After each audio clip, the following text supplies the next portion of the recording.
What's going on, everybody? What's going on, everybody, man? It's your boy Rudy Rodriguez, Showmont here, and Nick Taylor. I'm sorry that we're a little bit late watching this damn college football selection ranking bullshit that's going on right now. Um, that's why I am late. It's my fault because ESPN is so damn inconsiderate that they have a 7 p.m. start time and have a basketball game that runs 45 minutes late. Don't in regulation, no less. You can always move this show over to ESPN too, right? Like or ESPN News, or what have you, and be on time. But we just finished listening to it. Welcome back, everyone. This is the big show. Come on now, the podcast. Facts over feelings, real sports, real talk, no filters.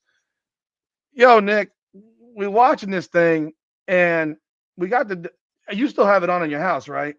Yeah, And they got the committee chairman about to talk. yeah. I turned it to Peacock to watch the basketball game because I figured, Yeah, so let's see what this idiot has to say. I mean, I do hope that freaking SMU and Duke both lose, and so that Miami gets into the eight. Here we go. Let's listen to this crap first.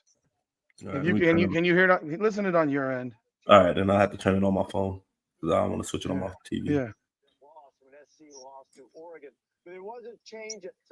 I can hear it. So they actually moved Oregon up for beating USC. Like that's considered a big win now. That's a big win now. You beat USC. Oh, so let me ask the question. Well, you have to because USC beat Michigan, right? They're using 6-7 now.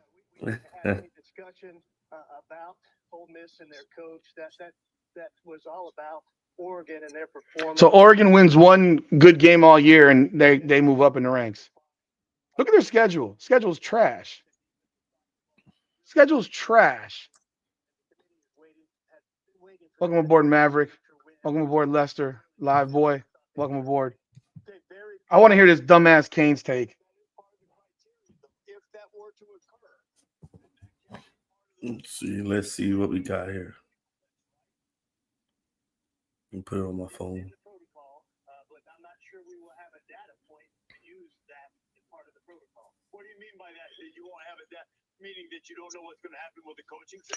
They're gonna make a decision on a team based on a coach leaving. Yeah. You didn't hear that part earlier? They were like, we still have the Lane Kiffin situation up in the air.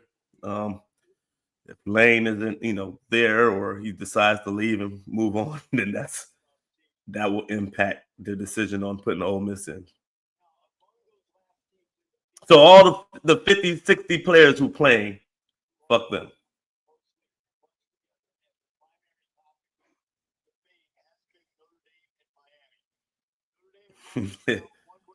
Notre Dame and Miami now.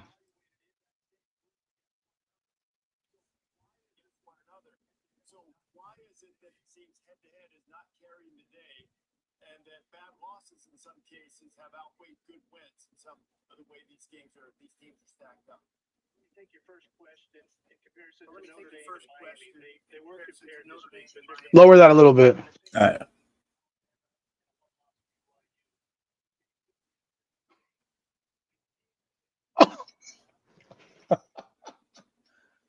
Oh my God.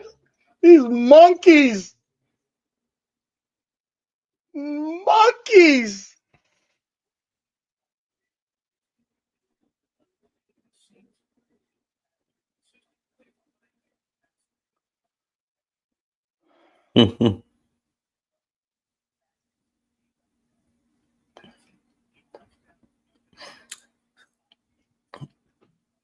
So they're interviewing Carson Beck. He's on a job interview, basically.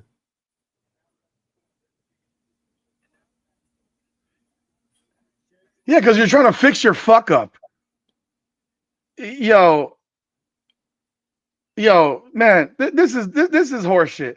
So now they're in the same pool of teams, according to this clown, and you think that they're 3 spots better, not just better, but 3 spots better. You ignored that Florida State lost to beat the brakes off Bama. They both got 2 losses. You ignore the fact that BYU got drug in their loss. I mean, the ignoring situation is crazy. You saw Pittsburgh is ranked ahead of Georgia Tech.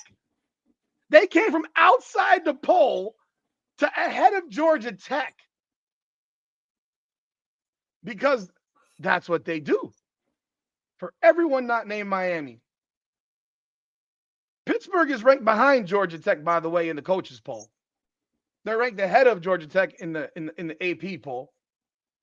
So now apparently you ignore the fact that Notre Dame, by the way, folks, sorry, welcome again to the big show. We're here. We're jumping in. And you're ignoring the 25-10 win over Boston College. You got Joey Galloway, who's on a fucking podcast with Kirk Herbstreit yesterday. These two Ohio State cuck boys who are on their show to get Miami. They put on that cheap touchdown at the end. Really? As if Steve Spurrier didn't put cheap touchdowns on for years, and teams don't put out cheap touchdowns for years. You have created this. This is what it is now. It's like what it is. It's like the NBA little tournament that they got going on right now. It's about how impressive you win the game. It's not about just, we won the game anymore. Y'all made it that way. It's a beauty pageant, like they just said. It's about what looks pretty when you bet in these teams and seeing who deserves to be at what spot. It's clear. It's simple as day. So you can't get mad at some team for running it up or doing what they need to do to make the numbers go in their favor. Miami beating NC State. You were at that game. Yeah. Game was 41-0, right? You were mad. Remember how mad I was? Yeah. How I was like, this needs to get to 55 or 48-55. And how mad I was when Miami's fourth string defense allowed a touchdown with under a minute to go. Should we have told NC State to not try to score? I mean, it didn't matter, right? But 0 looks a lot better than 7, right? Yeah. By the way, that 41-7 is actually a bigger win than Notre Dame beat NC State 36-7. Miami held NC State to 143 yards total offense. They made CJ Bailey completely insignificant. But they want to compare Miami's game against Syracuse. This is what Joey Galloway does. Compare Miami's game against Syracuse to Notre Dame's game against Syracuse.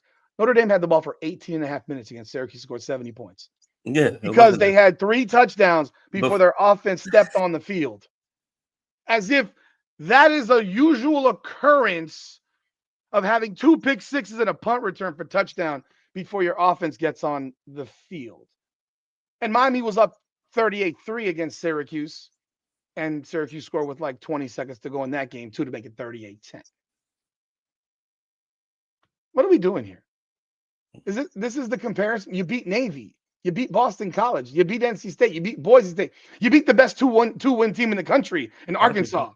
You beat a horrible Purdue. You lost to Miami, and you lost to a Texas A&M team that has not played anybody with a pulse since.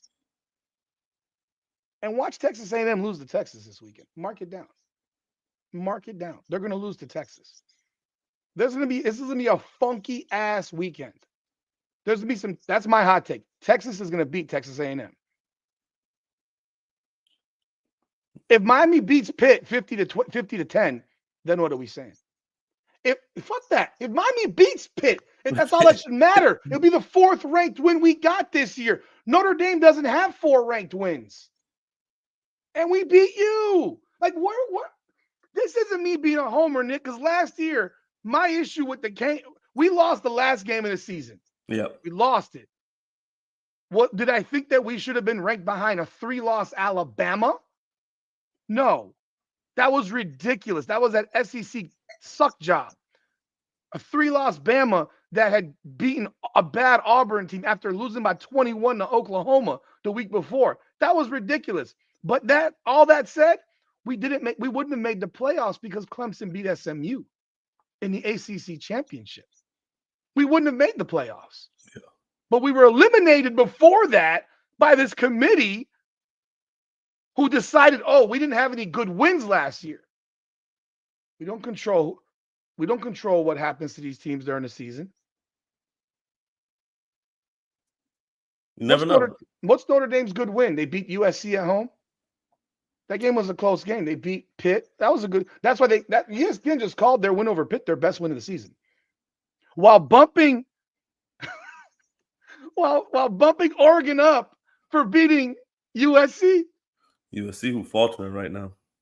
USC got embarrassed, man. They stunk against Oregon. That was a whooping. And they only dropped 2 spots. Miami went over Utah as I expected. They jumped Utah.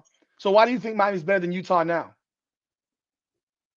So last week to this week told you that Miami's better than Utah? This whole thing to me is this to me is designed to hope. Either one, try to get my. I'm gonna be. It's all. This is all gonna sound contradictory. I'm gonna warn you ahead of time. It's all designed to get Miami in, or hope that Miami loses.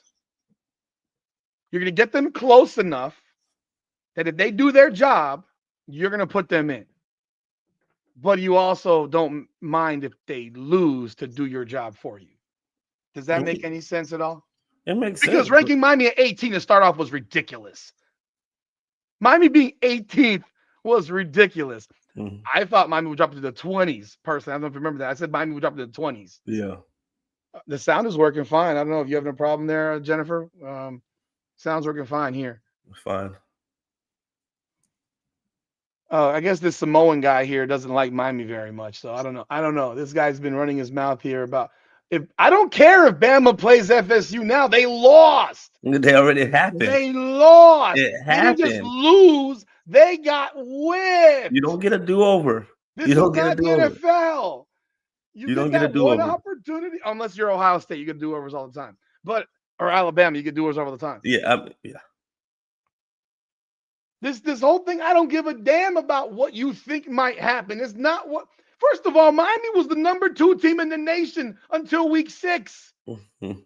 So for Joey Galloway's bitch ass to jump on a program and say that the only time that Miami was better than Notre Dame was in week 1, let's go look at Notre Dame's wins after Miami. Okay, let's. What did Notre Dame do in week 2? They lost. Did they? They lost. They lost. I want to say Texas A&M. Yeah, did they not also choke, have a complete colossal collapse in that game to lose on the last play of the game on a 4th down play from like 15 or 20 yards away? Is my memory like, because last I checked, an 11-yard touchdown pass with 13 seconds to go on 4th down. From the Notre Dame, 4th and goal from the Notre Dame 11. And they only have one option, a touchdown. And guess what? They completed that touchdown on y'all. What happened, Notre Dame? We didn't know Texas A&M would be 11-0 at that time. Heck, they ain't played nobody since. Literally, your camera's going off. I'm still here, just wiping it. So you got Notre Dame has a 6-point lead on their home field. Oh, yeah, by the way, the possession before, Notre Dame's kicker missed the extra point. I'm sorry, the 2. They went for 2. They went for 2 for some reason. And they didn't get it because I think they dropped the snap or something on that play. It was not that they really went for 2. It's that they dropped the snap and couldn't even get the freaking, kick up. Yeah. So why isn't Joey Galloway calling that a colossal catastrophe and a colossal failure? For him to say the only week they were better week 1 when they were the number 2 team for more than half the year is they were one of the top teams for most of half the year is crazy. They gave up 41 points on their home field. And they beat Notre Dame. But Notre Dame gave up 41 points on their home field. And they're trying to make it seem like it's such a big difference between the schedules of what's going on right now. Notre Dame is playing way better. No, they're basically even schedules where you can look at schedule and say, hey, schedule was tough at the beginning. At that point, what y'all thought of teams, and those teams that Miami beat were really, really good. You don't even know. I got this idiot here saying Miami was overrated. What are you talking about? And Alabama's overrated because Alabama lost to a fucking shitty-ass Oklahoma team on the home field. They lost to Oklahoma, who got drugged by Texas, who lost to Florida, and Miami crushed Florida. You guys are fucking idiots when you say stupid shit like that. Overrated? They lost the game. Alabama just lost their home field to fucking Oklahoma. Stop it. And I don't know, maybe if FSU would beat Bama. I don't know. Because they did it already. But they already beat them. They already whooped their ass. Fuck out of here. I think I think we got a Notre Dame person in the building right here because I don't know that anyone on planet Earth is. Miami was overrated, and I guess Bama was too. Have you watched Bama all year, people? Come on, dude. Bama got lucky in how many games? I'm hearing echo now, by the way. On my side? Yeah. I'm hearing myself talk through your speaker. All right, good. I'll bring it down. Miami, no one's calling them a top 5. Neither is Bama, neither is Notre Dame. So what's your point? What's your point? You make a point. If you're gonna be posting stuff, make a point. This argument isn't about being a top 5 team. It's about being a top 12 team, top 10 team. And Ohio State last year did not go to their conference championship game and lost to a 500 team at home and still went to the playoffs. Bugging, bro. You are bugging. You guys have no consistency in your opinions. Miami was ranked 10th at the beginning of the year, and they beat the number 6 team in the country in their home opener. Guess what? With a quarterback who still had a bum elbow and did not practice in the spring, did not practice in the summer, and had a couple of weeks in fall camp, and had 5 brand new wide receivers. You don't know shit about football. Everybody makes excuses for everybody else. Miami had 5 brand new wide receivers. You want me to name them for you? Malachi Tony's a freshman. Keelan Marion's a transfer. CJ Daniels is a transfer. Tony Johnson is a transfer. Joshua Moore is a freshman. Did I miss anybody? JoJo Trader is the only guy coming back from last year's team on this roster, and Ray Joseph. And JoJo Trader barely gets on the field, and Ray Joseph doesn't even get on the field. We had 2 running backs. That's what we got. And neither was a game breaker. And we beat Notre Dame and shut down Jeremiah Love. Please. You're a fucking idiot, Samoan. Yeah, you're a fucking idiot. You're here to troll. We can go back and forth, and I can give it to you too. You're a fucking idiot. Purdue, 2-10. I mean, that's your win. I'm sorry, 2-9. That's your win. That's a big win for Notre Dame. Arkansas, 2-9. Oh, another big win. Oh my goodness. Miami hasn't played a 2-9 team all season. There's not one 2-9 team on Miami's record, on Miami's schedule. Notre Dame got 2 of them. Their first 2 wins of the season, 2-9 and 2-9. I forgot. Boston College is 1-10. They got 1-10, 2-9, and 2-9. Somehow they got a better strength of record or strength of schedule or whatever the fuck you want to call it. And they finished the season with 3-8 Syracuse and 3-8 Stanford. Man. I'm sorry, 4-7 Stanford because Stanford somehow beat Cal last week, but 31-10. I don't know how that happened. Yeah, and Notre Dame's playing in the ACC too. Notre Dame's got 6 ACC games. What are you talking about? Notre Dame is the ACC team. Yeah, they're an ACC team that just doesn't have ACC. They're an ACC adjacent and played 6 of their 12 games against the ACC and lost one of them to Miami. And the rest of them, they played Boston College, Syracuse, Stanford, NC State, Boston College, Syracuse, Stanford, NC State, and who was the other one? Did I miss one? And then Miami. I'm sorry, they played 5. Yeah, 1, 2, and Pitt. So they beat Pitt. So they got 1 good win in the ACC. The rest of them, they were shit cans. We're shit cans. Y'all fucking clowns. Miami beat a USF team that was ranked in the top 25 for a good part of the season. Florida had a losing record, sure. FSU was at 3-1 when we played them on the road. Louisville had a winning record. SMU had a winning record. NC State was 5-6 and they were 5-4 or 6 5-4. They were 5-4. And now they're what are they? What is that? 6-5. And Virginia Tech. So Virginia Tech got a losing record. Syracuse and Stanford had losing records.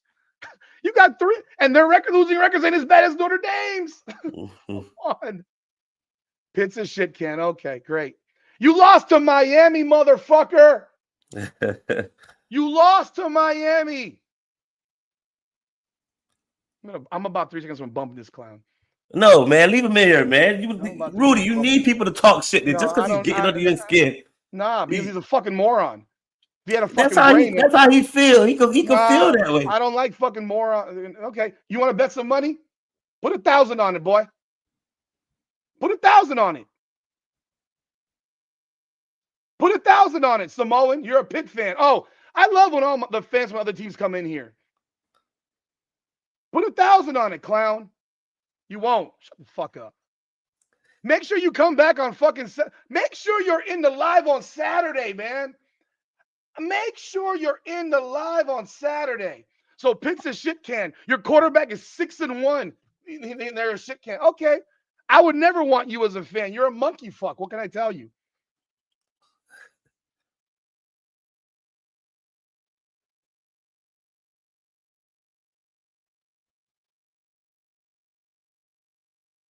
What happened to your mic? Can't hear you. My mic went out. It unplugged. Can you hear me now? Yeah, I can hear you fine. You can fucking follow me all you want. I appreciate it. When you want to come in here and troll my show, I don't got energy for that. You gotta have energy for it, Rudy. Oh no. Rudy, you're from the old school back in the days. You're acting like these new school, new age people. You troll them back, you talk shit back to them, Rudy. Oh, I'm the fucking asshole. I'm the asshole who's trolling the show. You're not even having a real conversation. You're just trolling. You're actually making people in the chat bump you. I lost you. Oh, well, my fucking life is ending. You want to be a real person, have a real adult conversation? I respond to comments if you've noticed. But when you're just trolling, now I'm a soft pussy and you're a bitch ass. So go stick it up your fucking ass. Hoe ass bitch. I'm a soft pussy. Your mama felt me in hers. He won't show up on Saturday. He's a fucking punk. He won't show up on Saturday. Sit in the damn chat for 3 hours and let's see what you got to say. And guess what? Here's what I would do for you. I would do this for you to Samoan 81. I would do this for you because Samoans are typically tough dudes. And there's no Samoans on the Pitt football team, but we got some Samoans on the Hurricane football team, which is actually kind of funny. But let's do this. If Pitt somehow beats Miami this weekend, you make sure you come on the fucking live instant reaction. The phone line will be open and you can say everything you got to say on the show. You can speak it, not type it, not hide behind your keyboard. You can speak it. You put your face on it, man the fuck up, and puff out your chest, but put your face on it. Because the ones that don't put their face on it, I don't respect them. Yeah. Put your face on your. You know what I'm talking about. Don't hide behind a keyboard. The keyboard warriors are always so funny to me. They're always so funny to me. If you want to argue and debate some topic and sit here and tell me that I'm wrong, give me data. You and I argue about this bullshit all the time. Because we're going to have a real one a little bit later. If you watch that full Kenyon Martin video. Oh, yeah. I hope you did. I pray you did. A Pitt fan comes into my chat. Oh, my God. He follows me. How did a Pitt fan follow me? I don't cover Pitt. Fucking ridiculous. What are your thoughts of this thing, Nick, though? Seriously. I already told you, man, how I felt about it, though. I told you, man. Tell these people. I cared about the top 4 teams. Now it's the 9, 10, 11, okay, 12. Well, we're here at 12. They're looking to expand it to 24, Nick. And then guess what's going to happen? We're going to be arguing about the 25th, the 26th, 27th, and 28th. I would yes, never. you will. Yes, no, you will. I wouldn't. No, I wouldn't. Because when it expanded to 12, we weren't supposed to be arguing about this shit right now. But Nick, I never wanted at 12. But see, Nick, I never wanted at 12. But now we're here. Nick, I never wanted it at 12. But I get what you're saying. Don't talk to me. Talk to other people. I get what you're saying, but now we're here. Okay. But now and we're I said here. from jump, I wanted a 16-team tournament, just like everybody else has in every level of college football. And these moron fucks designed a system that actually gives a bye to college football teams. The number 8 team in America won the national championship last year after losing to a 500 team on their home field. So, yes, I do believe a number 13 team could win. Anybody could win. Number 64 is not winning in the NCAA. Not 64, but a top 16 team. That's what number 16 is equivalent to. Come on. Could the 16 win a game? Sure. Are they going to win 4 in a row? No. Probably not. No. That's what I'm saying. It's not like I'm not sitting here saying that, look, number 16 can't go beat Ohio State in Ohio State. But who would be number 16 right now? Who's number 16? Michigan is what? Is it Michigan? 14. Michigan is 15. Number 16 is Texas. So we already saw that game. You think Texas will go to Ohio State and beat Ohio State and Ohio State again at this time? Ohio State's better now than they were in week 1. Texas looks like the same dog shit they were in week 1. Texas still got a solid defense, though. Okay, so let's say they could go win. Do you think Texas would win 4 straight games against? No, I don't think they can win 4 straight games, but that's what can they be in each game and anything can happen? Yes, but the point is that I'm trying. The point I get what you're trying to say. I get what you're trying to say. Is that number Miami might not win 4 straight, but they can beat fucking Oregon. They can beat Ole Miss. That would be a lovely matchup for Miami. 6-11 right now. They could beat Texas Tech. I think the team that Miami would have the biggest trouble with is actually Indiana. I think once you have a top 10 quarterback, you pretty much could beat anybody. And what they got on there, Mike and said today was that basically this was an interview for fucking Beck. Like they wanted us basically see how Beck does. How Beck does is how they would treat Miami and where they would rank them going up and down by what Beck does. I'm like, this motherfucker been a top quarterback in college football for a long time. All of a sudden, we're holding Beck to a different level of, let's see, what's the word I'm looking for? They moved the goalposts on Beck. They moved the goalposts. They're holding him on a level competent, like he's a middle school football player and shit. For a college level, he's a top quarterback at the college level. If you're talking about what will he do at the NFL level, that's a different fucking story. But we have seen plenty of college level quarterbacks be good at college, and that's just what they are. A good college quarterback for that system, for what they need you to do at that level.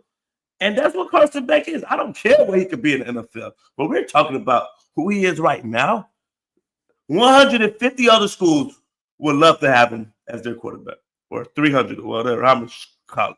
Well, in Division 1 is 130. In Division 1 is like 135. But there's 125 that would want him on as their quarterback. Yes, for sure. And I've been saying that all year. He's a top 10. They would give him $2, $3, $4 million right now. Right now. And they're ignoring the fact that for 8 games we had coaches handcuffing him. Or your receiver dropping the ball or bobbling the ball. So I mean, like anything's everything says five interceptions from being undefeated. We're 1 interception from being 11-1. And I'm not talking about the one in the end zone. I'm talking about the one that JoJo Trader dropped. Talking about that one. SMU, the one that JoJo Trader dropped. Not the one in the end zone, because if JoJo Trader doesn't drop that ball, no, SMU. Okay. We're 1 interception from being 11-1. If JoJo Trader catches that ball, Miami's going to win that game by 30. Because JoJo Trader is either going to catch that ball and go for a touchdown, or we're going to have a first down. But we're sure as shit not giving them a freaking the ball to the 28-yard line, and a play later at 7-7. That play changed the entire game. And then we were still a dumb timeout by our dumb coach from 11-1. Again. And then if you look at the Louisville game, you were at that game too. Yep. We both saw what happened, but yet somehow the narrative becomes it was like he was just throwing the ball to the other team, ignoring that players make plays. He threw 4 picks. Yeah, and on the first one, I will stand on it. That was an incredible play and an excellent throw. And then on the last one, man ran the wrong route. It's a hot read. It's a hot read. You got to run the right route. And that's our tight end for you. Doesn't know what he's doing. He's running a karaoke drill. And the one that, I mean, there was only one really bad one to me, and that was the one where he was under the left guard, just missed the block, and he's about to get killed. I think it was third down and long anyhow. Ended up being a pick. And then we got the ball back the next play on a fumble. He did get away with one, though. Huh? He got away with one, yeah. But again, the one that but this offense, this game plan that they ran against Louisville, against SMU, in so many games, especially after the Florida State game where they turned off the offense in the fourth quarter, like you did see those deep balls he threw against Florida State. Those were perfect. Yeah. He threw 3 perfect deep balls out of 3. He threw beautiful deep balls against NC State. What are we talking about? Yeah. This guy is a darn good quarterback. It pisses me off when I read the comments about him by people. I don't understand it. I don't understand the disdain. It doesn't make sense. We had Malik Rozier at quarterback. We had Brad Kaya. We had Stephen Morris. We had Kirby Freeman, Kyle Wright. Ooh. I mean, De'Aaron King. I mean, in the last, and I said this yesterday on a video. In the last 20 years, he's the second best quarterback we've had here, behind Cam Ward. Yes. And it's not even remotely close. Yes. And we're forgetting that we were a 500 team for 20 years. And we got 2 10-win seasons coming into this year. These expectations that exist, we should be undefeated. Yes, we should be. But we're not. Yeah. But that doesn't eliminate the fact that you beat a top 10 team when they were ranked 6th, that you beat a top 10 team when they were ranked 7th. Because when Alabama lost to Florida State, they were not ranked. When we beat them, they were ranked 7th. They were 17th. Because a week earlier, they were ranked 7th. They screwed up that undefeated matchup. Louisville got ranked. South Florida was ranked when we played them. Pittsburgh is now ranked. We have played teams that have been ranked throughout this. Louisville was ranked 2 weeks ago in the top 15, no less. Who has TCU played? No, BYU TCU? played. BYU. BYU actually. BYU's schedule is surprisingly good. And here's why. They beat Utah. Now, Utah's best win is against Arizona State, which doesn't mean shit. But every team that they beat, for the most part, a bunch of these teams have winning record. Arizona's right now 8-3. Iowa State 7-4. Texas, they got. Hey, Colorado lost by a touchdown to Georgia Tech in the opener. And BYU, and they had BYU, and they lost by 3 to BYU. I watched that game. BYU could have lost that game. TCU is 7-4. So is that making our point that they shouldn't be up there because Colorado is? No, I'm not saying. I don't think they should be ahead of Miami. I'm just saying that the argument, they've actually, the whole thing of you played ranked teams in this thing is a joke. Because if I start you off with the season, I give you 10 ranked teams in your conference. Well, you're just going to replace each other the whole season long. Let's look right now. How many top 10 teams? How many top 25 teams are in the SEC? 1, 2, 3, 4, 5, 6, 7, 8. Oh, they lost a couple. So let me ask you a question, Rudy. Tennessee right now has not beaten a team in the top half of the SEC, and they're 8-3, but they're ranked number 19. If they had 2 losses, they'd be ahead of you. Probably. Not having beaten a team in the top half of their conference. Go ahead. Sorry. So if a team, I always wanted to know that. So say the rankings per se. If a team is the 6th team and the 7th team they play, and the 7th team or 6th team lose, how far do you drop that team? If the 6 and 7 play and the 6 loses, yeah. How far do you drop them? Where are you playing them? Are you on your? Is As a number close 6 game, playing? win by Is, 3. is number 6 at home? Yeah, I think home losses matter. home losses matter. I Okay. still think the home loss at Louisville was worse than the loss to SMU. The SMU loss was not as bad of a loss as the Louisville. The Louisville loss was worse to me. You're at home. You're at home. It was a Friday night game. You're at home. So It's basically, supposed to affect the road team more, actually. so what you're saying then is Miami had a smooth ride this season with all their home games they had. I just want to get your perspective on this because you just told me. I'm going by what you just said. No, Nick, they got 8 home games this year. That's the most home games we've had in forever. That doesn't matter. I'm just 1, talking. 2, It is 3, what it is. 4, 5, 6, 7. So Ohio State has 7 home games. Typically, we have 6 home games, but Ohio State has 7 right now this year. We're gonna have 6 next year. This whole thing. I mean, yeah, you want your toughest games at home, so you shouldn't lose them. You're asking the question of 6, 7. If you lose, you should drop to at least 10. Because if number 8, 9, and 10 win, yeah, like you have to consider who's behind you and who wins. It's not an easy decision to make. Yeah, because I'm thinking of the perspective of, well, if the 6 and 7 team are playing, you think that these teams are right on par with each other, and I barely lose to the team, I shouldn't drop much because you think that we're even anyway. Well, I don't think Oregon's even to these teams. I think Oregon's highly complete. I think Oregon's highly overrated. I think Oregon. Here, I understand A&M's undefeated. Texas A&M's biggest win in conference.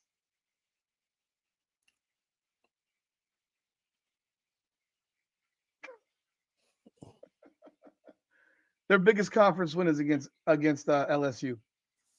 LSU 7-4 with a 3-4 SEC record. That's Texas A&M's biggest conference win. That shows you how bad that they played LSU, Missouri, Auburn, Florida. No, they didn't play. Yeah, they played Florida, Mississippi State, South Carolina, and the best 2-win team in the country, Arkansas. That's literally the only team that they haven't played from the bottom half of the SEC is Kentucky. Okay. I got one more question for you. And they play Texas this weekend, and I bet they lose to Texas. I got one more question for you. It's at Texas, by the way. Go ahead. Michigan beats Ohio State. What you think happens then? I don't know. If Michigan beats Ohio State on their own home field, tell me why Ohio State shouldn't drop at least 7 spots. I'm asking these questions because I'm setting it up for a Big 10 championship that Ohio State will still be in and still play Indiana in because they'll have a tiebreaker over Michigan despite having a head-to-head loss from what I've read because Michigan needed somebody else to lose as well because right now the standings for this are Indiana, Ohio State, Oregon.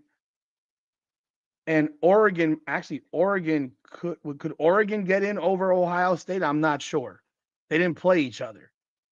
I don't know how that would work, but let's say Ohio State does play Indiana in the Big 10 championship because I don't know, and they lose. Why would they not drop all the way the freaking hell out of it?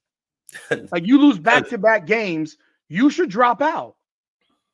Miami did not make the playoffs last year because they lost to a 9-2 Syracuse on the road. So Notre Dame would be dropped out there. They lost back-to-back games to start the season. Or are you trying to say because it's the end of the year? End of the year. Well, the end of the year thing is the thing. It's real. Let's not lie. Let's not lie to ourselves because again, if we threw everyone in a bag and didn't tell you when we played, and we just gave you resume on your resume, and I showed you at the end that Notre Dame lost to Miami, we're not even having this conversation. Because it's not supposed to matter when you played. That's what they say. That's in their rules. Hold on. That's in their criteria. What's the efficiency rating they talking about? I heard the lady on the show talking about the efficiency rate. What are they talking about? What the fuck is that? It's like we're going to go to PER now and WAR and every metric you can think of. I'm not tripping. I heard. I didn't know what the hell she was talking about. She was like, you want to know what efficiency was to me? Miami had the ball 8 times on Saturday and scored 6. Miami had the ball 8 times and scored 6 times 4 touchdowns. But because we don't have enough possession and we dropped the touchdown. So because we don't have enough possessions, we're not scoring more points because Mario's slowing the ball down to a goddamn crawl. He slows it down to a crawl. 8.5-minute drive. Like, it's ridiculous. 3 yards in a cloud of dust. So I don't know what the efficiency is, because I know against Boston College, with 38 seconds to go in the third quarter, it was 12-10 Notre Dame.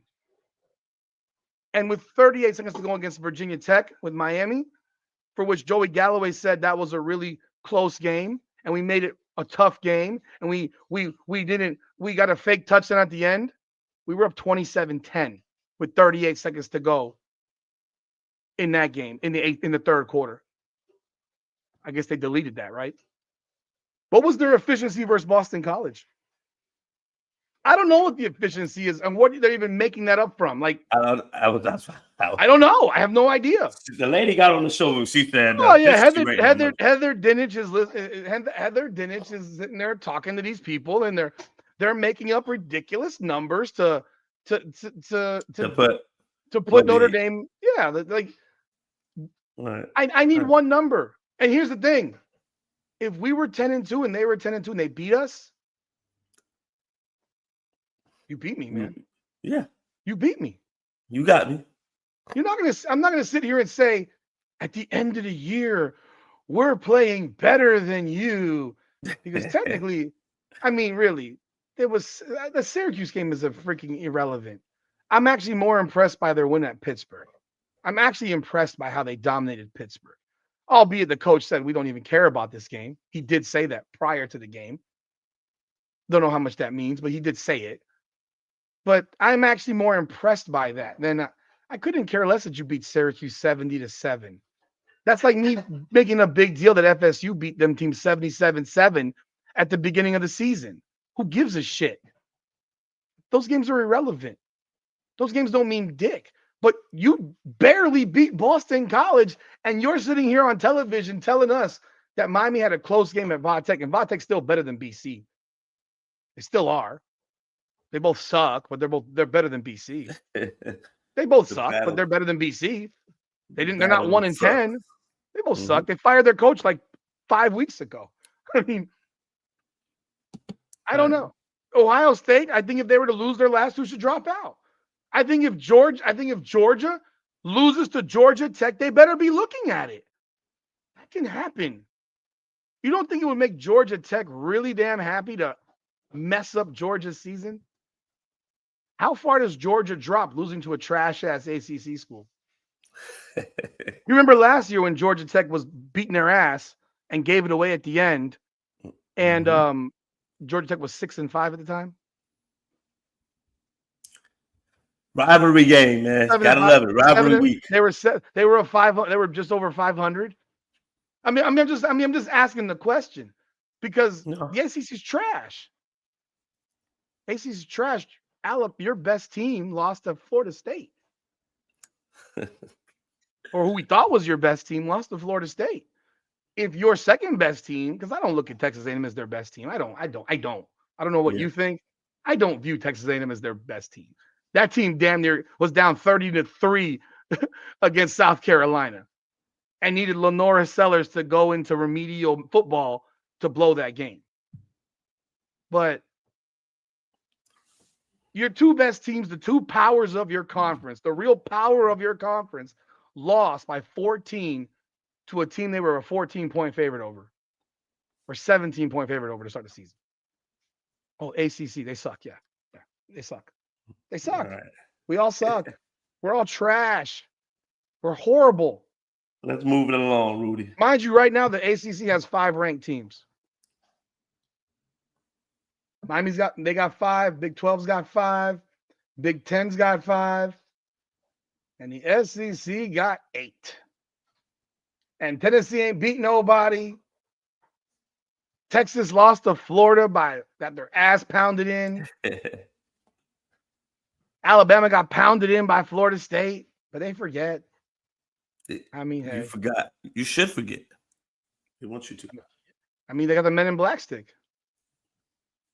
So this weekend, you got a bunch of big games. You got Bama going to Auburn. It's a road game at Auburn. Remember the last time that Bama went to Auburn, FSU got fucked. The last time, Oh, I'm sorry. I got to hit on this. Did this guy really say that we have to decide on Ole Miss based on if Lane Kiffin is coaching them? If Lane Kiffin is Are coaching, we really going to knock Ole Miss out of the playoffs because Lane Kiffin takes a job at LSU potentially? I'm guessing if they lose and he leaves. You know what I mean? If they lose to a fucking horrendous Mississippi State team? But if they, of course, then they should be out. But if they lose to a 1-6 SEC Mississippi State, it was 5-6 overall, they should be knocked out. If they win and Lane Kiffin decides to leave, I don't care if he's going to coach the last game or not. That would be fucking egregious, Rudy, to tell them 70, 80 players that what you did for the whole season doesn't matter because your head coach is gone. What you earned, what you went out there and put in all the hard work for, doesn't matter. It doesn't matter because your head coach is gone. Like, that's worse than the whole Florida State situation with your quarterback being down. But you telling all these players, like, whatever, don't matter. Your head coach is gone. Your interim coach can't come in and do what needs to be done to make y'all competitive. It's probably the offensive coordinator or defensive coordinator. And that's of course it will be one of those people. That's usually who gets bumped up. Yeah, no, I know. It's like, they ain't been there all year. They ain't been there all year. They brought fucking Chip Kelly off the fucking street to be their coach for the fucking final game to get it done. Or Brian Kelly, whichever one. Brian Kelly, I know he got a contract dispute to go on over there. Oh my God. They brought him in because he needs to. He got other people that's interested in bringing him in, but this contract stuff is slowing it down. But then again, you did mention they're doing an interview to Carson Beck.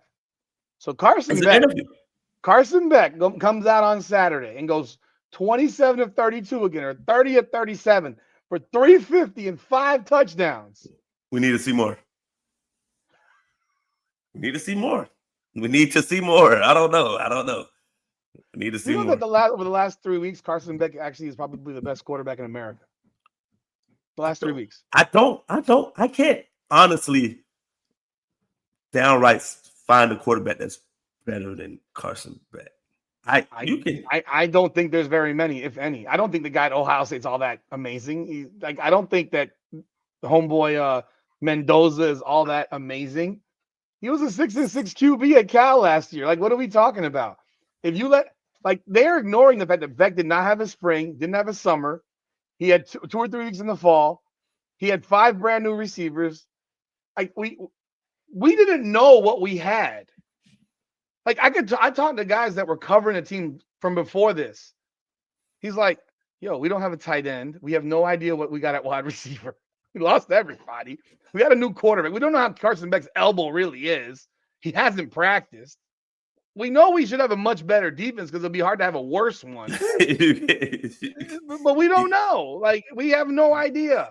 So you can't roll out a worse defense. We then relegated Carson Beck into a swing pass guy for the first 7-8 weeks of the season. And then if you ever threw the ball down the field, they'd be like, oh no, he threw a bad ball. Well, you got him running a vanilla. This was the thing I was going to ask you. I was going to say to you. You know the weakness of Miami because you've seen them play. The tight end position is not very good. Yet you got 2 tight ends lined up in formations almost every other play, and you reduce your wide receiver threat to the point where you got 3 receivers plus 2 inept tight ends, and you want Carson Beck to be some miracle worker while also keeping in your running back to block. You saw the play they ran with freaking Gerard Pringle for the wheel route touchdown? I knew you were going to bring that up. They ain't running that play all year, man. I knew you were going to bring it. But Pringle ain't play all year. Yeah, we can only wonder why. You didn't have another running back to run it like that with that speed. And goodness gracious, and he dove out for it.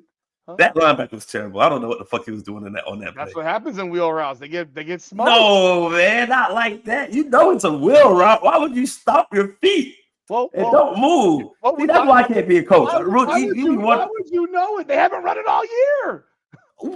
That's a wheel route concept. You ran over there over top of him, and then you stood there like he was going to throw you the ball. You thought that was the play that they ran against Louisville? That's the only thing I'm thinking. You throw the back shoulder short? I didn't see that on film, man. I didn't see that on film. I didn't see it on film. I didn't know they had that in their playbook. All right, maybe I get that. I didn't know Shannon Dawson would all of a sudden write some new plays up. Okay, all right, I give you that. I don't know. Don't tell me that shit in the fucking meeting, son. Don't tell me that. This kid is coming out at you at 100 miles per hour. You better get on your shit and pack your shit and keep moving with him. You out there staying in one place like this your home, bro. Pick it up. Let's go. I think the Samoan guy. I think the Samoan guy ran away. Yeah, you made him leave. I didn't bump him. He quit. He couldn't take the heat. He got out the kitchen. He won't show up on Saturday. I guarantee you that. You comment on my videos. Great. Thank you. So you can't take a little back and forth. You call me a soft pussy, then you're a bitch. Okay. Like, you should be cheering for Miami. We got a bunch of Samoans on our damn team. The big boy, Magoa, his brother played last year too. Shit. But yeah, you saw a team that now all of a sudden is running plays that allows Carson Beck to play quarterback over the last 2 weeks. Like, you've seen it now. And I mean, the way they made sure they got the ball to Malachi Toney last week was just like, this kid's everywhere. Where was that shit earlier in the year? It's just, that's what's so frustrating is like, I think Carson Beck's really damn good. And it gets real old. So now they're doing an interview for this guy. But remember how FSU got screwed because Jordan Travis got hurt. Yeah. Undefeated. Like, and that was when there was 4 teams. But and of course they jumped, and that was when I was going back to Alabama, Auburn. The last time Alabama went to Auburn, they had that miracle catch in the back of the end zone on 4th and 30. And that's what sent Florida State home. So I think Auburn can actually beat this Alabama team. This Alabama team ain't that great. I hope they do. Makes it easier. Makes it easier for sure. But this stuff with Beck, like when they screwed FSU, I was actually really upset for Florida State because I was like, this is just ridiculous. Their defense is dominant. Like, their defense is dominant good. And you take them out because of what? And then you say, oh, well, we were right because Michigan almost lost to Alabama. And because Florida State went out there and got drummed. And they assumed that they would have gotten drummed in a 21-20 game? No, all them people ain't playing the game because it wasn't working anymore. Oh, the Georgia game? Yeah. I mean, I went to the game. They had their freaking third stringers out there. All their starters said, screw this. Yeah, and that was an FU to the FU to college. It was an FU to college. That was an FU to the Orange Bowl, to the CFP, the whole nine. And they said, screw it. Now, Georgia, most of their guys played. In fact, one of them was Carson Beck. Yeah. But sitting here and acting as if like that Florida State team got hosed. Heck, I have a feeling that they might have hosed them if it was a 16-team playoff that year. The quarterback ain't playing, so the quarterback ain't playing. I mean, at that point, I don't know because we think you can't do nothing. You don't have a chance to win a championship right there because you're telling me that you can't be the top 14. And all they did was hold Louisville to 6 points I think it was 6 points in the ACC championship. Oh yeah, they dominated. They balled up. They dominated. Their defense was incredible, and it's like, remember the Ravens defense back in the days with Shannon Sharp. Their offense stunk. Stunk. Defense say just give us 7 points. 7, not even 17. Give us 7. I think it was like 17. They said, give us 17. Yeah. I think they said 10. Was it 17 or 10? I gotta go back and listen to what Shannon Sharp said or Ray Lewis said. Yeah, it was a really low number. Yeah, and that's how damn good that Ravens defense was, which proves that, I mean, defense wins championships. I think Miami's gonna drag Pitt this weekend. And I'll tell you, I think Miami's gonna drag their ass. And I think they better not walk out there with any warm benches. Fuck them warm benches. I don't want to hear them pussy warm benches. No heater. No, Miami Hurricane players have a tendency to go sit on the bench and never want to get off that motherfucker when it's cold. Hell yeah, that's what I want to do. No, you don't. You drink Hennessy. You told me that. You take 2 shots of Hennessy. I'm gonna take a shot of Hennessy, but I'm gonna sit on the warm bench also. When I got a moment to sit down, but it's either you sit down on the bench or you keep warm, or you move around and you stay active. But most times you don't even feel it, man. If you're playing, you shouldn't feel it. it's not bothering you as much. Like once you get past the initial element of it's cold, and you have to mind fuck yourself. When you go to cold temperatures, I used to tell myself that it's not cold. And I used to tell myself this is Miami weather. All my teammates looking at me crazy. I'm like, this is Miami fucking weather. This is Miami weather. It's below fucking zero in Canada. And I'm telling myself, I'm psyching my mind out, Rudy. I'm getting my mind to think that it's warm and the weather is not gonna bother me. And no, it doesn't matter that I have 3 hoodies on and I got on long johns and I got on some tights and I got on some heating pads in my socks. I got a heating pad in my nuts. I got a heating pad everywhere. I don't care where I got that heating pad in my mind. And I got 2 shots of Hennessy and pre-workout before that. In my mind, I'm telling myself that it's hot out here. And nothing can convince me otherwise. So in that conditions, you gotta mind fuck yourself. If you don't go out there and tell your mind, you have to defeat your mind. If you don't defeat your mind in cold weather, especially us, we from Miami, where as soon as it gets 65 down here, we got people out there in fur coats and shit down here. So you gotta mind trick it. You gotta mind fuck your mind to think that the elements are nothing. So you could do it and still sit down on the bench is what I'm getting. But I think when they start looking like they're dying and they have that like, nah, you don't do that. Like, I mean, no, they do. We've seen only person that's doing that is the quarterback. The quarterback got his coat. He got to stay warm. No, we've seen some of those pussies that are on the bench. Like, hey, I don't want that mentality. Like I don't want to have that mentality creep. What I want to see is I want to see dudes walk out in pregame shirtless. Rudy, I did that one game. I think who we were playing though. Walk out shirtless. Hey, the last game. So I want to see their guys. I want all their old linemen sleeveless. My last game in Calgary, when I went to Calgary after I left Winnipeg, our last game of the season was playing Winnipeg, and we already clinched playoffs, whatnot. But Winnipeg, my old team, so I'm hyping myself up. Rudy, I go out there shirtless, no sleeves, no nothing, running around thinking I can do this. It's nothing. Halftime, Rudy. Halftime. I went into that locker room, so I sprinted off the field at halftime. I threw on every fucking clothing that I seen in my locker room, and I was out there nice and warm for the second half. And I tell you this, it's about production. If I'm gonna wear all that clothes and my productivity is still high, that's all that matters. You want me to be at my best, and my best needs all the clothes I can possibly find. And I had on a hoodie. Almost put the hoodie over my helmet. That's how bad it was. I was like, man, what am I doing? I don't got to prove no point to nobody. Long as my production matches what it needs to match, that's all that matters, man. But they're playing in 35, not playing in -0. Like, that's not cold. It don't matter. Rudy, once it's below 40, it all feels the same. It all feels the same. Those are all soft, man. I walked around in my shorts and a t-shirt in Minnesota in 32 degrees. Yeah, you got all that extra wool on your chest. That doesn't fucking matter. Wool on my chest, and the linemen got fat on their bodies. Like, what are we talking about? Give me a break. I was there for a week. No, I'm sorry. I was there for 2 weeks in Minnesota in February of 16. The first day I got there, it was negative. Okay. I didn't really go. I got my plane. I went to my hotel. The next day when I wake up in the morning and I go downstairs, I'm wearing dress slacks and dress shoes. First of all, wearing dress shoes was a bad idea. The second I hit the floor, it was like slippery. It was like a slip and slide, right? I didn't land on my back, but I was like, okay. And then I realized why they wear these things called long johns. Yeah. Because my dick was frozen. The cold weather, the cold through my dress slacks just came right up, and my balls were frozen. Shriveled up. Fuck. They didn't exist. They were frozen. And I was like, oh my God. The rest of the week I wore jeans because I dressed differently. But I was there for 2 weeks.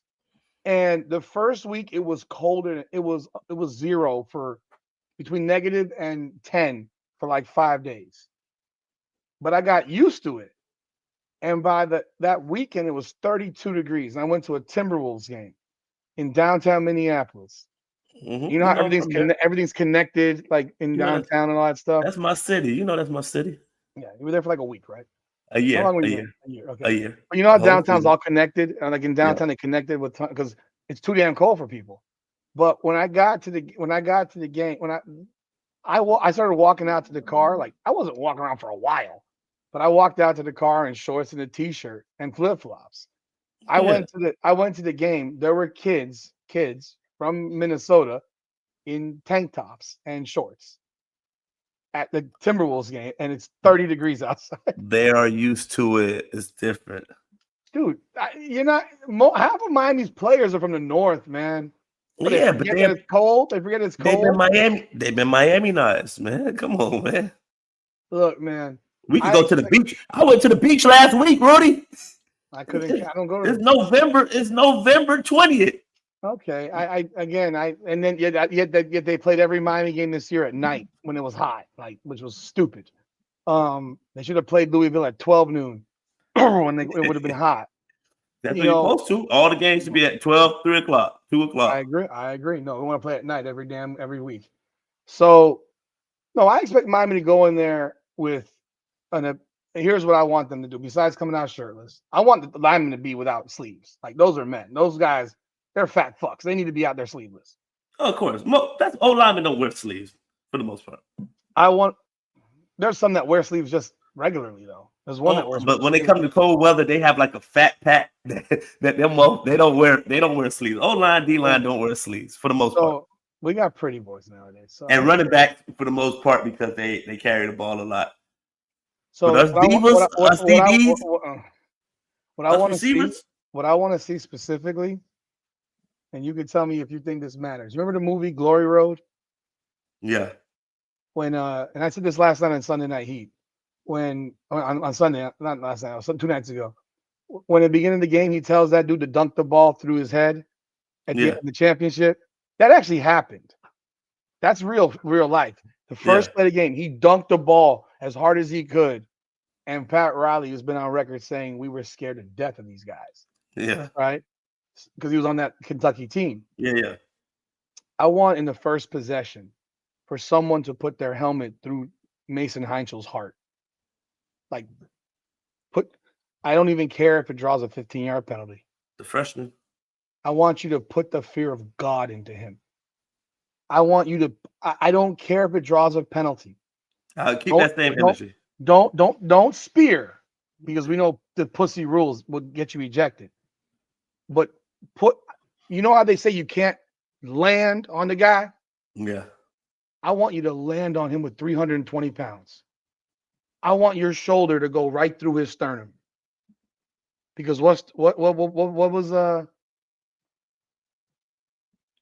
was the Karate Kid one? He can't breathe. He can't breathe. He can't fight. He can't see. He can't fight. He can't walk. He can't fight. You break his fucking sternum and ribs, he can't fucking play football. I know that sounds horrible. Rudy. I know that sounds horrible, but that's how football got played in the 80s. Go ask Joe Theismann. It's not the 80s anymore. I live in the 80s. You're not there anymore. I live on thunder and destruction. You set the tone. You better set the tone on the first possession of the game, because against Virginia Tech, we did win the game easily, but the tone got set on the first play from Virginia Tech. They ran that ball around the outside, and you could see that we didn't have any contain. We had no discipline. We were missing tackles. We were not violent. We were not swarming, and you could see it throughout the game. Against Florida, against NC State, even against Notre Dame, we set the tone in that first possession. That's what I want to see. And people do get emotional over football. Yeah. Because, I mean, I'll be real. The Miami Hurricanes have not been in a position to have a chance. I've got close a couple times. No, I took close to what? What the coach from Georgia that y'all hired his first year, second we year? Lost our last 3 games. Yeah, but at the first 8 games, y'all thought y'all was onto something. Bro, we won so many games by luck that damn year. It was ridiculous. We won games. That had y'all turnover chains. Well, yeah, no, that was the turnover chain. Yeah, it was. Yeah, we won like 3 games in the last possession type thing. That was this team would drag that team. Like, this team is so much better than that team. Who was your quarterback then? Malik Rozier. Oh, okay.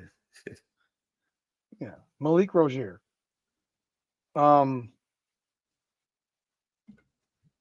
Pretty sure he was the quarterback. But when I was in this, like, there's that certain set that tone, make them feel you. Not Malik. Make them feel Malik you. was there.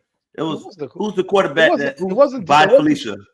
It wasn't Derek. That was Brad by Felicia. Brad Kyle was not the quarterback.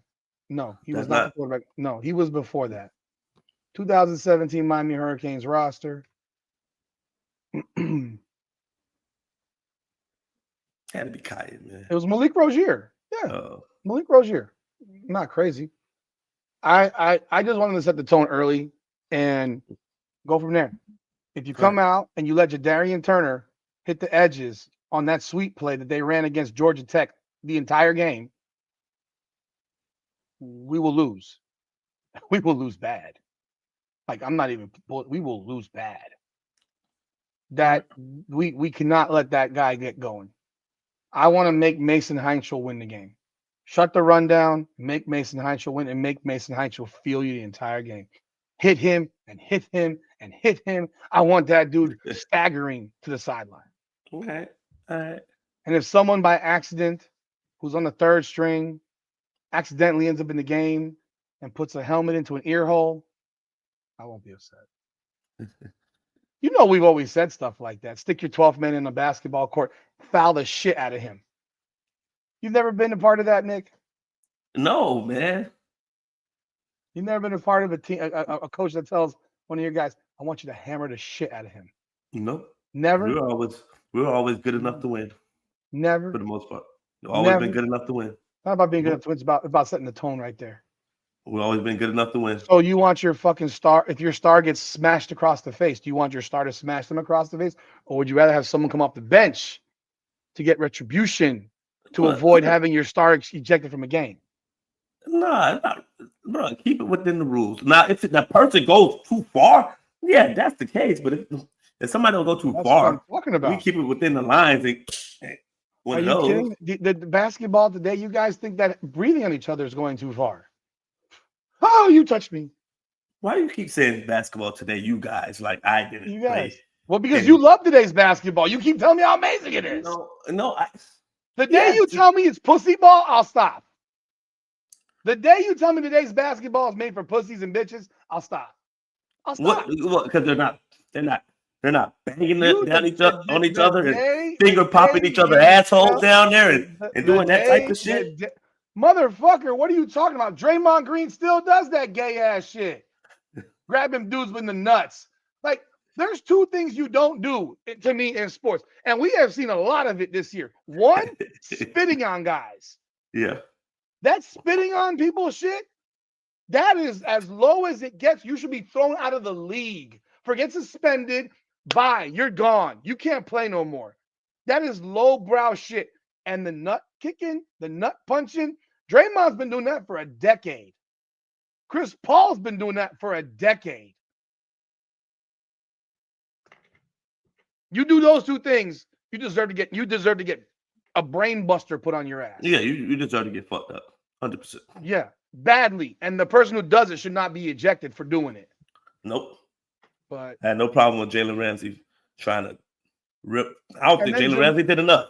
Jamar Chase then says, I didn't spit on him. And a week later, it's like, I'm so very, very sorry to everyone but the guy you spit on. Jamar Chase, I got no respect for that guy. He's a piece of shit. And it's happened like there was a guy in college that did it this past weekend. Mm-hmm. It's happening like crazy. Like what? And ran away. When did these guys become such fucking pussies that they're spitting on people?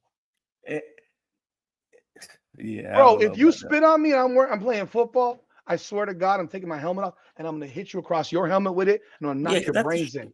I'm gonna knock your brains out because if I hit you with my helmet across your helmet, you're gonna be concussed as fuck. And I'm not gonna say you went too far.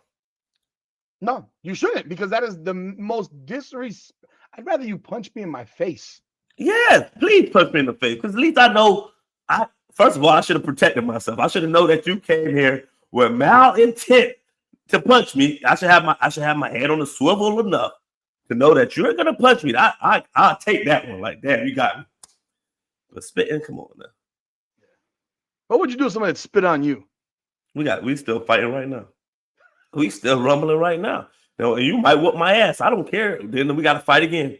And you might whoop my ass. We gotta fight again. We gotta keep going until I get my get back. Until I feel it's okay. And even if I beat your ass, if I don't feel like it's enough of an ass whooping, then we got to keep going because you didn't get what you deserve. If you don't get what you deserve, we got to keep going and going. It's like he like Family Guy with the chicken and my guy.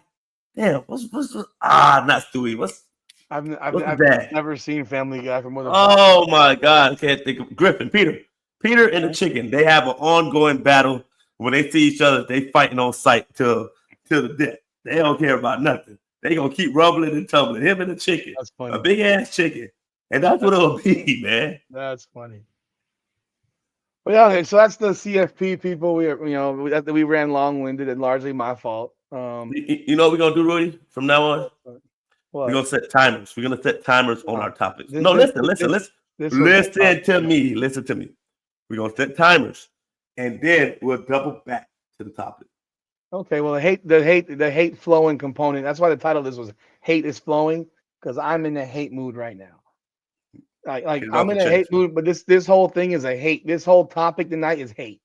Get it off your chest. Because the next topic of the night is another hateful topic. Did you see Team USA announces their tryout? And this is for the Cailtin Clark people that are in the room. I hope we got some women's basketball because I told y'all doing them. Put in the title.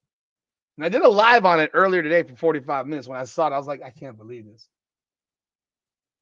They put Kalia Copper, Kelsey Plum, my girl, and Jackie Young on the photo of the image that the Team USA put out as the tryout roster for the FIBA games next fall. They left off Cailtin Clark, the only player that anyone cares about watching. Okay, they left off Cailtin Clark. And they've invited to this tryout, which is in December, Juju Watkins and Lauren Betts. Lauren Betts, who's currently in a college basketball season 1. Juju Watkins, who's currently injured. And now, on top of that, one of the coaches on this team is Stephanie White. You don't have Asia Wilson on this list. You don't have Nafisa Collier. You don't have Kelsey Mitchell. You don't got Alicia Gray. You don't got Sabrina. So you already know that this team won't be the team that plays in the Olympics because those women are all going to come back. Yeah, exactly. But you made sure this time that you put in these college people so that you could not have the excuse or come back later on and just put them on the team, not having practiced. So now you have your reason for why you can put them on the team. Like Juju Watkins ain't going to play basketball for like until next fall, like at a high competitive level. I don't know that she ever plays at USC again. I'm going to say, she's eligible to come out next year, right? Yeah, she is. I would turn pro. Is she coming out? I see draft board, but they don't have her going at the top. Like they don't have her like on the board. She's not even on the board because they haven't said that she's coming. She hasn't said she's coming out. I don't know that I would ever play. I don't know that I'd ever play at USC again personally. I would if I'm not coming out this year because I'm rehabbing, I'm spending the next year after just working out. I mean, you got to play basketball, man. She's getting paid $5 million. She can to play basketball. She can go play in Europe. No, she's gonna go play in college. Why not? What's the difference between Europe and college? You get to stay in the States. You don't want to. Most people don't want to. One, she has an incompetent head coach, who's the reason she got hurt. She's the reason she got hurt. She overworked her the entire year. You can't sit here and give me your stuff about men's basketball and the pace and the this and that, and then tell me that a girl who's playing 36 minutes a game, 35 minutes a game, and playing in the fourth quarter of 45-point blowouts, turns her ankle, pulls a groin, pulls a hamstring, and is back in the game the next day. Like she hurt her left ankle the day before badly. She rolled it badly, and the next day her knee blows out 7 minutes in. I mean, coincidence? I don't think it's a coincidence. I think that this girl was completely overworked and had the weight of the world on her, and her coach didn't protect her from herself. And That's a tough one, man, for the coaches, though, man. They fell way too in love with trying to catch a record. I mean, but that's a tough one for coaches and the players because you're fighting as hurt. a coach. The girl's hurt. I get the result of it. I get the result of it. But in that time, coaches are thinking, hey, you're listening to your player. Your player wants to play every night. As a young player, you want to have a lasting impact on college. You want to have your name in record books. That's what most people play for, to win championships and to leave their impact as a superstar, generational superstar on that college or, at that level for a long time. So you want to be in at 30, 40 points because you want to get your numbers to where it needs to be. So when you look back 20, 30 years from now, Rudy's going to say, hey, Juju Watkins, look at her numbers in college. She was phenomenal. She averaged this, that much. She broke this record, and this record, and this record. All that shit means something. So when you look at the whole vacuum of it, it's hand in hand. But should the coach, ultimately as the adult, as the leader, hey, we need to pull you back a little bit? Yeah, 100%. I agree. But I also understand both sides of it. You're going to say I'm playing the fence, but I'm going to give you both aspects. I'm not a person, Rudy, to just say, hey, this is how it's going to go. I'm always going to look at, damn, what's the other aspect of it? I don't disagree with you. Okay. I don't disagree. Yeah, I do agree. It's not an easy decision to make, but it's a decision that has to be made because it went on early in the season. I mean, she got hurt multiple times, and she never got pulled. She'd literally leave the game. There was a game where she turned her ankle and came back in like a 20-point lead in the fourth quarter, something like that. There were times where she left the game hurt, came back in, and they were up 30. Like, what are you doing? Like, what are you doing? Like, this is your franchise. Yeah. And all the records that she wanted to break, I mean, she didn't actually break the actual record last year because they were so concerned about Cailtin Clark. Cailtin Clark didn't have the record. Kelsey Mitchell did. She didn't break it. She got hurt in the game that she might have broken it. She got hurt in the first 7 minutes of that game. And then on top of that, so she doesn't have the most points for the first 2 years. She would have to average like 33 a game over the next like 70 games to break the record. Ain't going to happen. Not with a team that has 3 number 1 overall recruits in the country on the team at the same time. Clark broke their brains. So, but when you look at this Team USA thing and they're promoting everybody else as usual, except for the player that should be on the marquee, you wonder why Cailtin Clark fans hate these people and make it so hard to like them. You never acknowledge her unless you want money. You didn't acknowledge her existence until you wanted money in a CBA. The first time Nafisa Collier mentioned her name was after she got hurt on a no call. And then turned it into, oh my God, the referees are so bad. They allow us to hit each other every game. They're so horrible. But hold on. You said nothing last year when Caitlin was getting her fucking head beaten in, drawing more flagrant fouls than anyone in the league, more than anyone in the league, and a handful or more of ones that did not get called. Hell, I remember when she got tomahawked by Marina Mabry, and they didn't even call it foul. Forget about a flagrant. They didn't even call it foul. Which way are they going to spin this, the WNBA basketball players? Because what we always heard was our league is so physical. This is what they told us. Yeah. Why Cailtin Clark didn't make the Team USA team. Or why she wouldn't do good in the WNBA, because our league is so physical. This is what they told us. So you can't say our league is so physical and we get to do this and such. We get to bump. It's unlike the men game. We get to play physical and yada, yada, yada, yada, yada.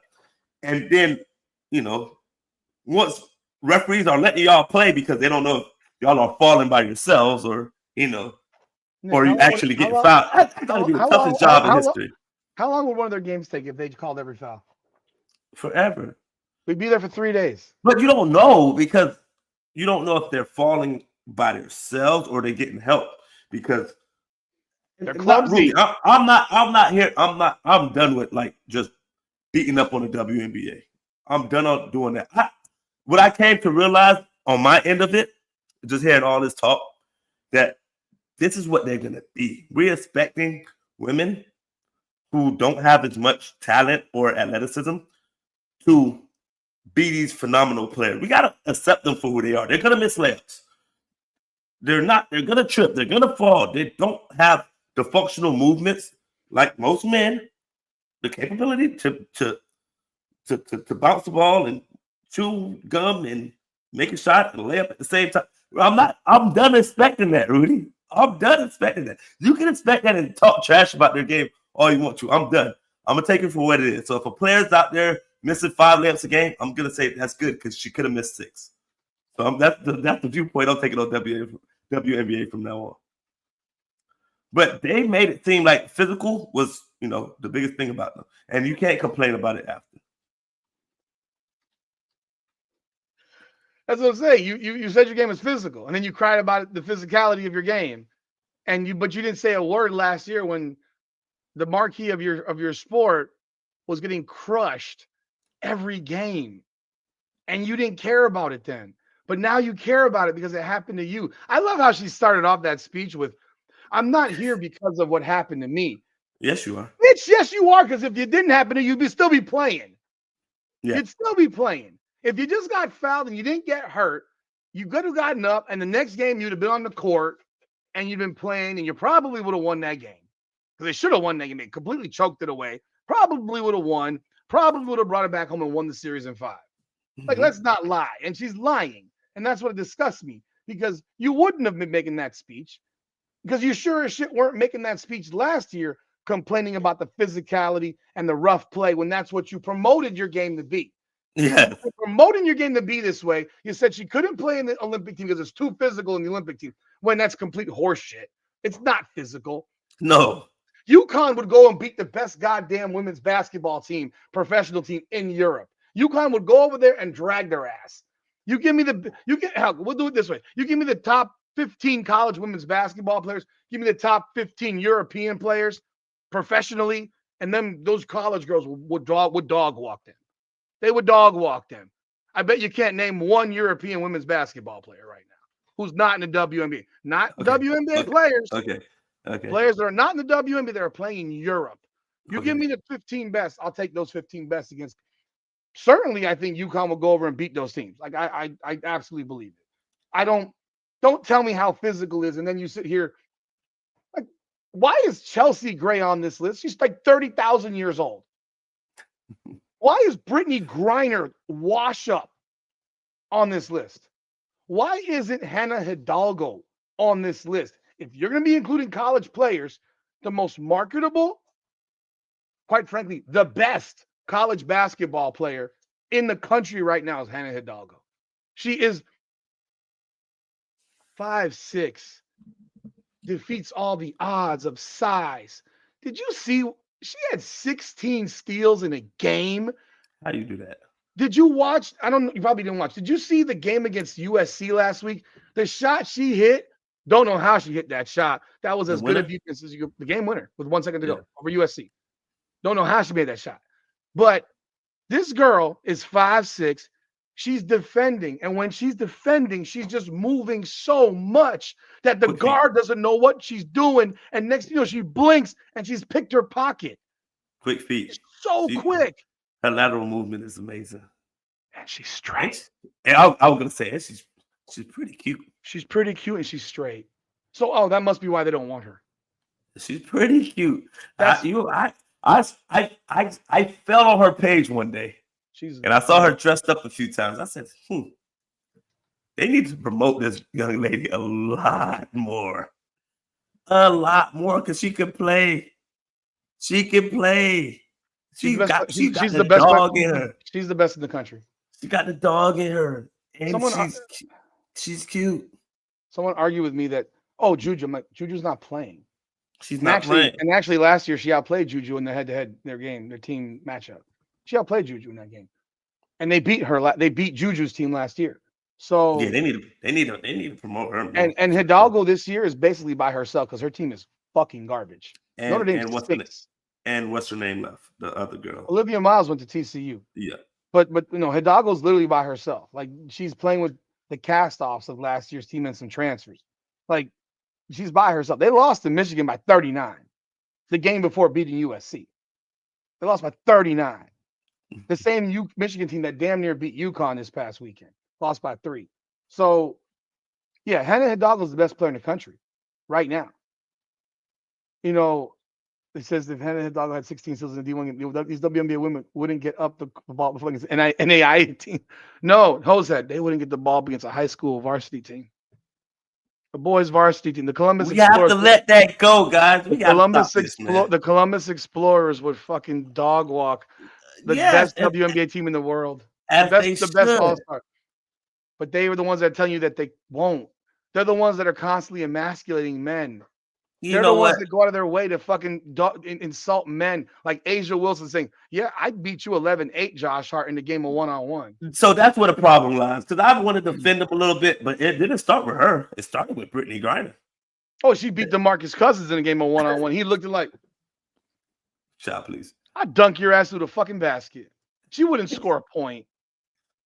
She'd be trying to backhand. She'd be shooting 26-footers just to get a shot off. Because if she tried to back him down, he'd just do this. She wouldn't move anywhere. No, of course not. But they've been doing that. It's like Clarissa Shields in boxing telling Keith Thurman, "You want to box? Yeah. World champion male 147 guy would knock your head off. I just want to get in the ring with him one time." He could fight her with one arm and he would knock her out. Like, come on. She got knocked on her ass by women. Like, you think that Keith Thurman isn't going to pulverize you? We got to separate. We got to stop. We got to stop this. We got to stop it. But the ones that are doing it are the women. If it's not on like a balance beam we got to pick and choose our battles. Because I wanted to say tennis, but I'm like, nah, the top tennis men, these motherfuckers are hitting 100. I'm trying to find where. There's one sport that the men could not compete with the best women in the world. And that is the balance beam because their feet are too big. Yeah. Because if you ask the women to go to the rings, they don't got the upper body strength to do it. The men's gymnastics floor routine is different from the women's. The women's is about elegance. The men's is about power. We have to stop it.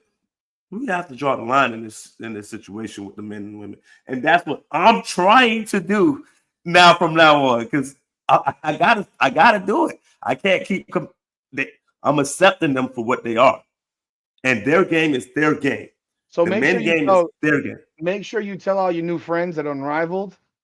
Make sure you let them know to stop talking shit about men, and make sure you let them know that what you're doing is wrong, because the only reason men are responding to this dumb shit is because you keep emasculating men and try and make men be lesser than in sports. Like, there's a reason Usain Bolt does not race Shelly Ann Fraser-Price. Somebody said, "Oh, Tyreek Hill can't beat Sha'Carri Rich." I said, yes, he would. Yes, he would. He runs a 10-1. He runs a 10-1. He runs a 10-6. Guys, come on. Cut it out. Her best time is a 10-6. Time. This guy came off of playing football and said, "I'm gonna run track." Oh, this is so bad because this is what Nick wants to do. "I'm gonna run track, and I'm gonna go run a 10-1 against whoever the freaking hell." Yeah, I can't. In my heydays, Rudy, I could have did that. I thoroughly believe I could have cracked the 10. What the thing is, he ran a 10-1 like about 6 months ago. Yeah. He ran 10-1 like 6-7 months ago. And if Tyreek could do that, then I could have did it. We're talking about speed here. He actually ran track, though. You never ran track. I know how to run. He ran track, though. Oh, okay. His 40 yards and my 40 yards. So we're just talking about the last 60. You're still not beating a guy running a 9.9 or a 9.8. We're talking about the last 60 meters. That's what we're talking about. Those 60 meters matter. Or 55 meters. Because we watched Chris Coleman dominate the first 60. The last 40, his engine goes to E every time. Like he runs out, like the gas drips out at 60. Yeah, the women wouldn't donate the chair. They were afraid because they knew they were going to lose. But yeah, I just think that the fact that you ignore Cailtin Clark on this poster is crazy. She's the reason people will even care. Because otherwise, who the hell's going to watch the FIBA games in October of next year, September of next year, or whenever they take place? No one's going to watch them. Nobody cares. No. Nobody cares. But hey, they got us talking about it. Maybe they did it strategically so we could talk about her again. I don't know. Got any final thoughts on this? I'm done with WNBA for a little bit. Shedeur Sanders. Shedeur Sanders. Respect the man name first and foremost. I will not have you out here calling the man Shedeur. The man name is Shedeur Sanders. How about Shanae? Treat the man with respect. Treat the man with respect, Rudy. You sound like Smitty from the JV Treat the show. man with respect. Respect. I don't have to respect him. I don't know him. Treat the man with respect. The same respect you want him to treat you with, please. I don't know him. We'll not do that. We'll not do this on this podcast. Shedeur Sanders. So Shedeur Sanders starts his first game. Yep. Starts his first game. Mm-hmm. He is his first game that he came off the bench. He was 4 for 16. Mm-hmm. Now the excuse, the thing, well, let him get a week of practice. He got a week of practice. The Browns won the game. And he was, the goal is to win. Sure. Yes, it is absolutely to win. We're never going to debate that. Shedeur Sanders was 11 of 20 for 209 yards and 2 touchdowns and an interception. And 1 touchdown. It wasn't 2? 1. Yeah, no, it was 1. Yeah, I'm sorry. It was 1. The second, one of them could have been. It was close enough. The 66-yard swing pass. The 66-yard run. And otherwise, before that, he was 10 of 19 for 143. They won the game. Yep. He was not on the field when they scored the 2 touchdowns before that. They brought in Quinshawn Judkins to run Wildcat. The first possession came at the 12-yard line. He wasn't terrible. Yeah. But, I mean, he made a nice throw. He made a real nice throw to Isaiah Bond, which, yeah, he can make throws like that. No one's ever said he couldn't. He's always thrown a good deep ball. Problem is he can't throw good short balls a lot of times, which is large majority of playing quarterback. But that's most of those are timing. I hear your excuses are being made already. He doesn't play on time. What you saying? He's on color people time when it comes to that shit. He's on color people time. When it comes to timing and throwing the ball, when you're supposed to throw the ball to your receivers, he's on color people time. If you told him to be here at 7 o'clock, he's going to show up at 9. Okay, we're going to be late to the fucking party, but we're going to bring a glass of wine and a bottle of wine for you and a bottle of champagne. And that's what he did. He brought a bottle of champagne to the game. He did something different for Cleveland that they didn't have in a long time. Since maybe not Manziel, Baker. That's the last competent quarterback, and nobody thought he was competent for that long. So he brought something that was a different dynamic to that team. When O-line still stinks, he made plays with his legs, and that's what he did. He gave them a different version of a quarterback that they haven't seen in a long, long time. Kudos to Shedeur. Yes, was the long run by the running back mostly him? Yeah, but David Shedeur had to swing the ball out there, Tim. Somebody had to do this shit. Does Josh Allen does he not get praised when he throws screens to Shakir? Does Patrick Mahomes not get praised when he throws screens to Wright? Does all these quarterbacks get praised? Nobody goes back and look at these numbers and say, hey, that pass was a screen for the most part, but we're going to do that to Shedeur? Yes, we. No, we I don't. do. We I don't. do. You do, but I most do. other people don't go back because you know what? They I didn't watch do. the game. They didn't care to watch the game, so they don't even fucking know. All they're going to do is look at ESPN, the box score, the box stats after the game, and they'll see what they did. But they don't know what really happened for the most part. But you know what? Shedeur, everybody was tuned in. Everybody watched the kid play football. Make up your mind. You just said they didn't watch the game. No, I said other. They didn't watch the game. No, I said they don't watch other quarterbacks play. They go and look at them. They watched him. They saw him throw for 143 yards before throwing a swing pass that the Raiders parted the Red Sea for. And he was 11 of 20, completing 55% of his passes. He did not play well. He played okay. Played solid. Okay. He was not solid. He was okay. He was not solid. He was not okay. He was very well below average of a starting NFL quarterback. He was better than J.J. McCarthy. I'll tell you that much. And you want to know what? I show their numbers together. They look alike. Because I've said for a year and a half, Nick, that J.J. McCarthy fucking sucks. So don't make it a racial thing like so many people want to go. I didn't go there. I think J.J. McCarthy sucks. So let's not make this J.J. McCarthy argument because it's the wrong one. I think J.J. McCarthy might be one of the worst quarterbacks I've ever seen. He sucked at Michigan. He sucks with Minnesota. And his numbers look exactly like Shedeur's did on Sunday. They look the same. But what's the difference between those quarterbacks? Those quarterbacks have practice with their receivers. Those quarterbacks have them. How do you look fucking bad when you're? How do you look bad when you have J.J. Jefferson as your receiver? You have Addison as your receiver. How do you look that bad? Shedeur don't have none of those players. His top receiver is a fucking fool who catches the ball 40 yards down the field and is doing a damn hop step down the field and gets stripped. His best receiver on his team. Shedeur doesn't have that. He's from Deerfield Beach. He doesn't have that. He doesn't have what Cam Ward have at his receiver. Before he got suspended, this was one of the top receivers in NFL football for the Atlanta Falcons. Who? I forgot his damn name.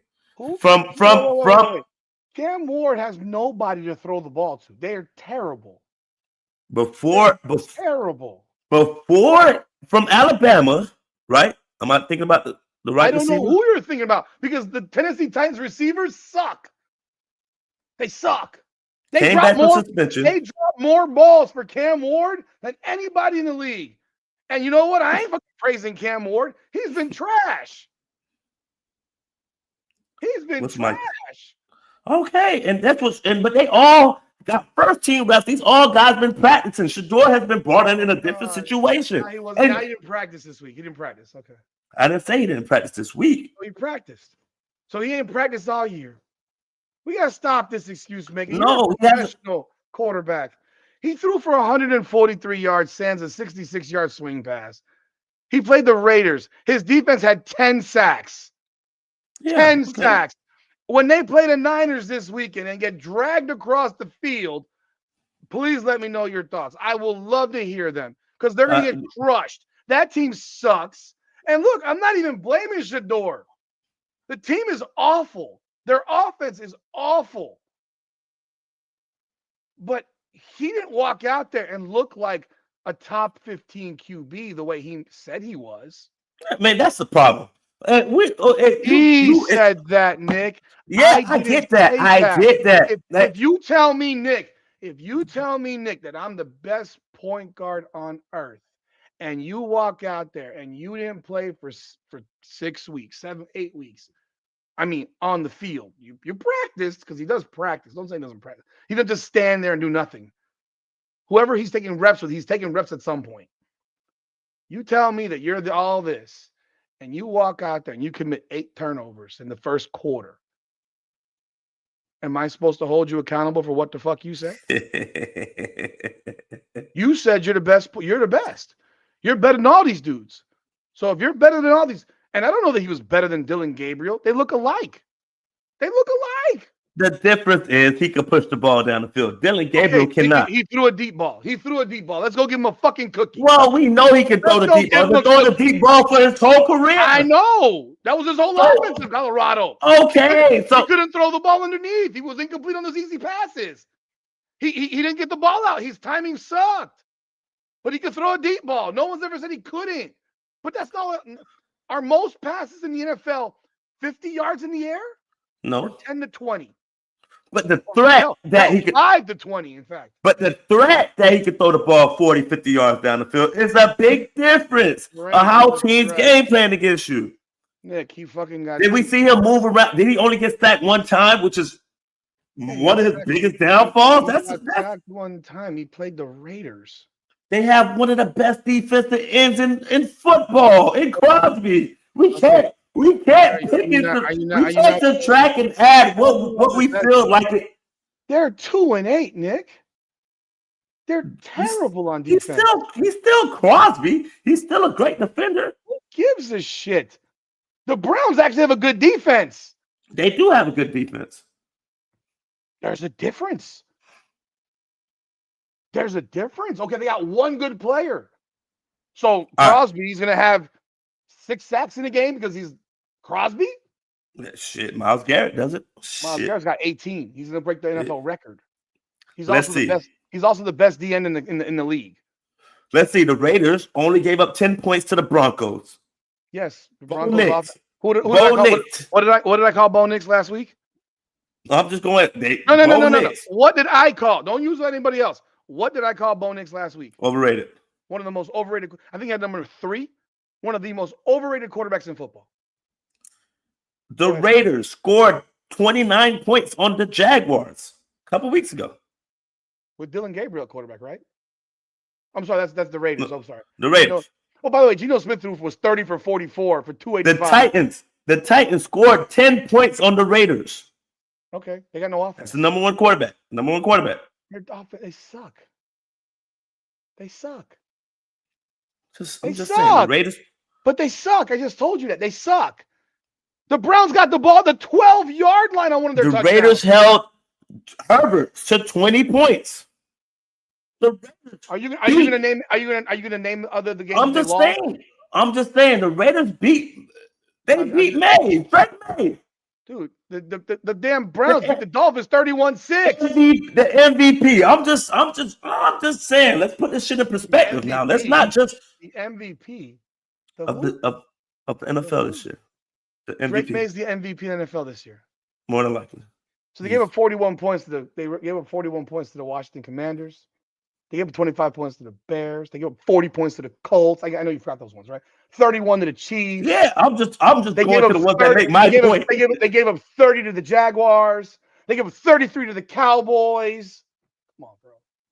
You literally picked out and said the Cowboys against the Jaguars. So the Cowboys have an elite offense. The Colts have a good offense. The Commanders at that time considered. Well, notice how you're literally adjusting as you go. The Bears, the Colts, the Chiefs, the Jags, teams that are 7 games that have all had over 25 points. You are talking about teams that have considerably good offenses that we think have good offenses. The Jaguars have good offense. They're winning. I don't know. I don't watch them. I don't know. I don't. The Chiefs have a good offense this year.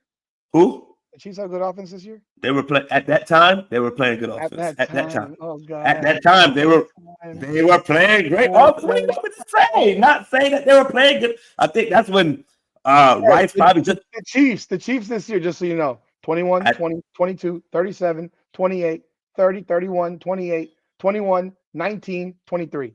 They have consistent ass offense. So that's about 25, 26 a game. I'm guessing. I'm just going by the averages of the numbers. I don't know what your math is. I don't know. I just pointed out a whole bunch of games where they scored less than 25 points. The Jaguars scored 27 last week, 35, 29, 30, 7 against the Rams, 12, 31, 26. You ignored the 7, you ignored the 12, you ignored the 17. Yeah, you can't go out there and score 30 every night. But for the moment, I just didn't name You so conveniently ignore all the things that go against you. Hey, at the end of the day, man, Shedeur played okay. I'm not one of the people that's gonna come over here and make it seem like he played way better than okay. If your quarterback throws for 143, you're never ever saying he played okay. I'm sorry, you're lying. You're lying. He threw for 200. He threw for 143. And what do the numbers say, Rudy? Exactly. That's the point. The Shedeur Glazers will sit here and act like 209 is a great game. 11 of 20 is 55%. Where the worst quarterbacks in the league throw for 55%. Hey, if it's 55% and you're moving the ball and you have some big chunk plays, I'm not too mad at it. If you're moving depending the ball, what the 50, I have to look at moving the ball. Nick, let me read you. Let me give you the possessions just to refresh your memory. I'm gonna remind you first of all, stats wise, they had 270 total yards of offense, so they moved the ball incredibly. First possession, 3 and out. Second possession, 2 plays, 13 yards, touchdown, and Shedeur was on the bench. Third possession, 3 plays, -6. So your first 8 plays, they had 8 plays for 15 yards. Their fourth drive was the touchdown drive with the deep ball to Isaiah Bond. Okay. Mm-hmm. Next possession, 1 play, interception. Next possession, 3 plays, -1 yard. By the way, there are people that are making excuses for that interception, saying, "Oh, I don't make a big deal about that because he'll learn." No, he's made throws like that in college. He makes those types of throws because he's he tests fate. This ain't Colorado. This ain't the Big 12.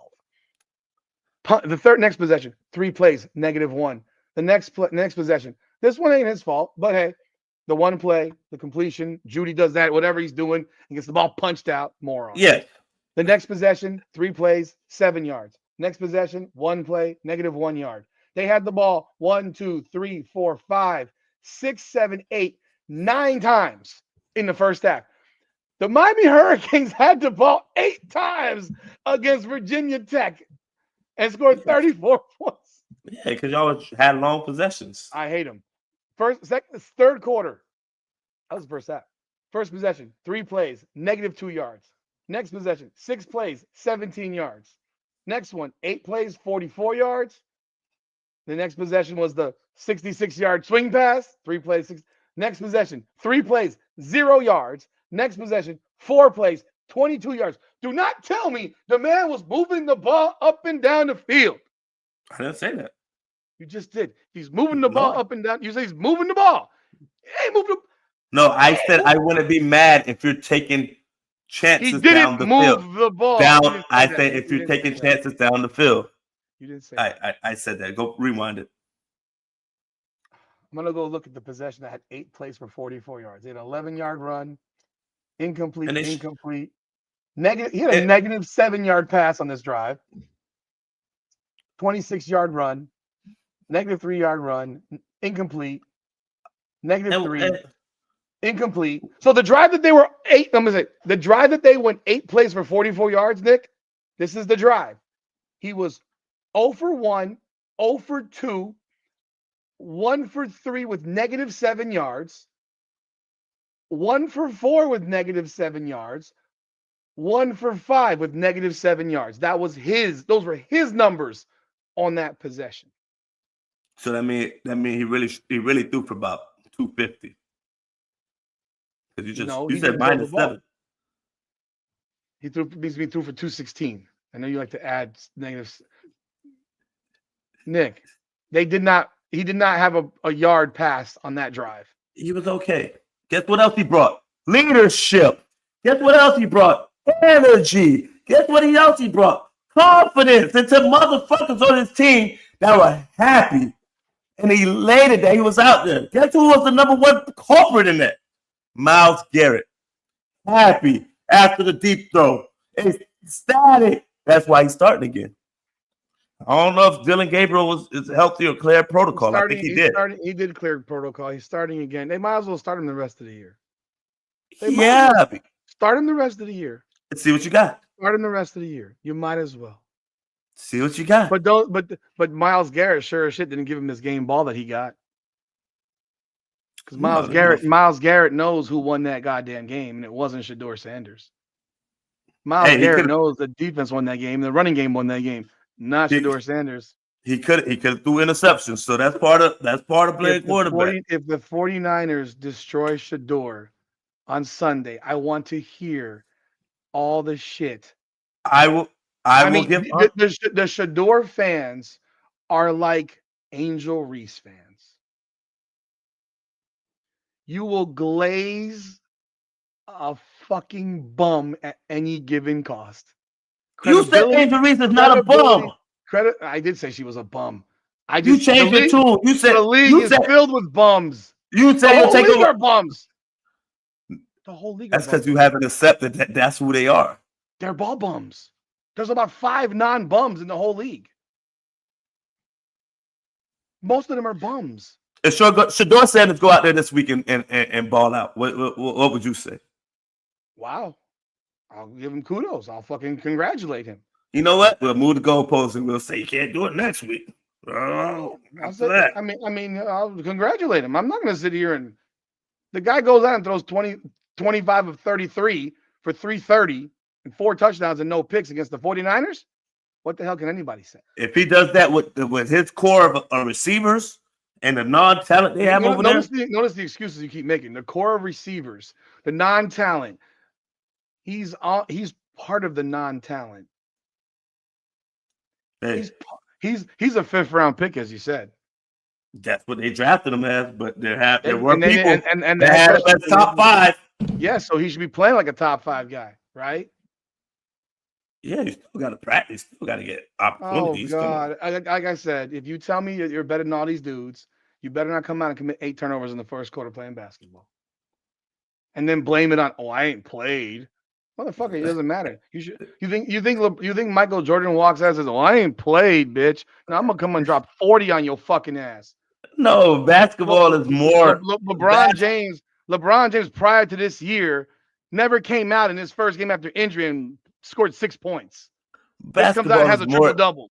Basketball is more individualized. Like yes, football, if you're the best point guard. You better not come out and have 8 turnovers in the first quarter. That's all I said. I'm going to hold you accountable. Your words, hold yourself accountable. Hey, I'm going to make an excuse. You know that excuse I'm going to make? Of course you are. I didn't get the practice from my teammates. I didn't think he was going to be at the spot that he was supposed to be at. The sun got in my eyes when I dribbled the ball off my kneecap. I mean, yeah. No, I passed it to a player that I thought he was going to be at a certain spot, but I didn't get to practice with him. And he wasn't where I thought he was going to be. He had a week of practice. You get a week of practice. You get it. I don't know these people. Right now, Shedeur Sanders' completion percentage is 15 of 36. Yeah, 43%. Okay. Elite. Amazing. Did you see when he had that little powwow with with Max Crosby and he says, "Why are you trying to hit me so hard?" Man, every quarterback does that, man. God damn, y'all got to stop doing that to him, man. Really? Every quarterback does that in the game. I've never heard that in a post-game handshake. Everybody. You only typically see the quarterbacks hug each other and walk the hell off the field. Rudy, everybody talk to other players and they say little shit to them. I used to talk to receivers, boy, hey, watch out. Don't be doing all the moves next time. Calm down a little bit. You're doing a little bit too much. That's why we don't think any of y'all are serious about y'all sport, bro. No, man. That's what people just have a conversation after we battle. Y'all might as well tongue kiss each other while you're at it. Switch jerseys and switch jock straps. Y'all always got to take each other. Back in my day, we didn't like each other. Back in my day, we didn't like each other. Back in my day. But we already know what was Charles Barkley and Michael Jordan doing? Nothing. Back in your day. Not on the court. Back in your day, what were they doing? Hanging out after gambling. Yeah. No, they were hanging out. Besties, golf buddies, slapping asses, slapping each other's asses on the golf course. Great, and you never saw that on the fucking on the screen. I don't care what you do in your private life. I don't care if you're. I don't care if you're piping the guy. Did it Magic Johnson and yes, and we all hated it. And Zeke kiss each other? We all hated it. We all hated it, Nick. What are we talking about? Y'all swear y'all ever. You're not listening. And that was the only one. We all hated it. And you know what ended up happening? Those two guys don't even fuck with each other no more. You know that? They hate each other. They dislike each other. They're okay with each other now. No, they got beef. Isaiah will forever have beef because Magic sold him out on the They Olympic did. team. Did they do an interview a few years ago and they were hugging it? My bad. I You apologize. think Isaiah Thomas is ever going to Isaiah Thomas put Michael Jordan as the 8th best player of all time, Nick. He never beat him to him considerably. He's never going to get over being left off the Olympic team. Considerably. And Magic was a part of that. Against Isaiah, like, hey, we used to bust you up in my prime. Until he lost. That wasn't his prime anymore. He was 29 of 30, bro. That's how y'all. Like 30, dude. Hey, there would be no Isaiah Thomas slander here. Not my coach. Well, he is. Not my coach. He is. Nick, come on. Wow. He is. No, not doing that. Comment. Look at the comment. Yeah, I read it. He is. No. You sure? I'm sure. You saw? You shared? Sure. Then he got the most femme voice in history, bro. He just got a smooth voice. That's just he got a femme voice. He's just smooth, man. Femme. All right, let's move on. We're gonna say we got two more. This one will be a little bit quicker though. We got one left after this. The Chiefs beat the Indianapolis Colts. I brought this one up specifically because the Chiefs were probably about a quarter from having their season be over. It was over. Did you watch it? Yeah, I watched it. They were getting their ass kicked, and then the Colts just did what they did. Jones it away. The Chiefs were a quarter from having their season be over. Like, we were at a point where you might not see the Kansas City Chiefs in the playoffs. I mean, it's still a possibility, actually. They're not. I don't even know if they're in the playoffs. Let me see. Are they even in the playoffs at the moment? No, they're out. They're like on they're on that group with the Dolphins in the hunt. In the hunt. Wow, they're the team right ahead of the Dolphins. They're number 10. Yeah. If they had lost, they'd still be number 10, but they'd be 5 and 6, number 10. Right, so they're behind the Steelers and the Texans with the same record. The Bills are number 7. God, can you imagine the Bills and Chiefs don't make the playoffs? That's a possibility. And that's why I tell you about football. Every year, everybody comes with these expectations. They think because what happened last year that the team automatic. Like, that's not going to happen. They also don't understand that most games are won by 3, 2 points, especially last year with the Chiefs. Every game was a 3-point game. Every game was a 3-point game. They got lucky, blocked the field goal against Broncos. They had a whole bunch of lucky games at the end of last year. I mean, during their start last year. Yeah. Yeah, they got a lot of those lucky bounces last year, but this year they're sitting at 6-5. They're the 10 seed right now. If they had lost that game, I think they would have been done. Like, I don't know that they could have recovered from that, because they'd have to literally win every game. Because I mean, the Bills, the Jags, the Chargers are all 7-4. Mm-hmm. They're not in the division with the Ravens, who are 6-5, and their schedule the rest of the way. They got the Cowgirls on Thursday. Is that Thursday? Yeah, Thursday. The Texans, the Chargers. They got a favorable. The Titans. Let's go, Cam Ward. Beat their ass. The Broncos, and then the Raiders to finish. So schedule is not too terrible for them. Mm-hmm. But what did you think of that? What did you think of that fourth quarter? And them coming back and winning that game. And I mean, because I was impressive. I mean, they were 20-9. Game was a wrap. It wasn't even it was running the ball. Mm-hmm. They ran the ball well. I mean, they showed grits of a champion, man.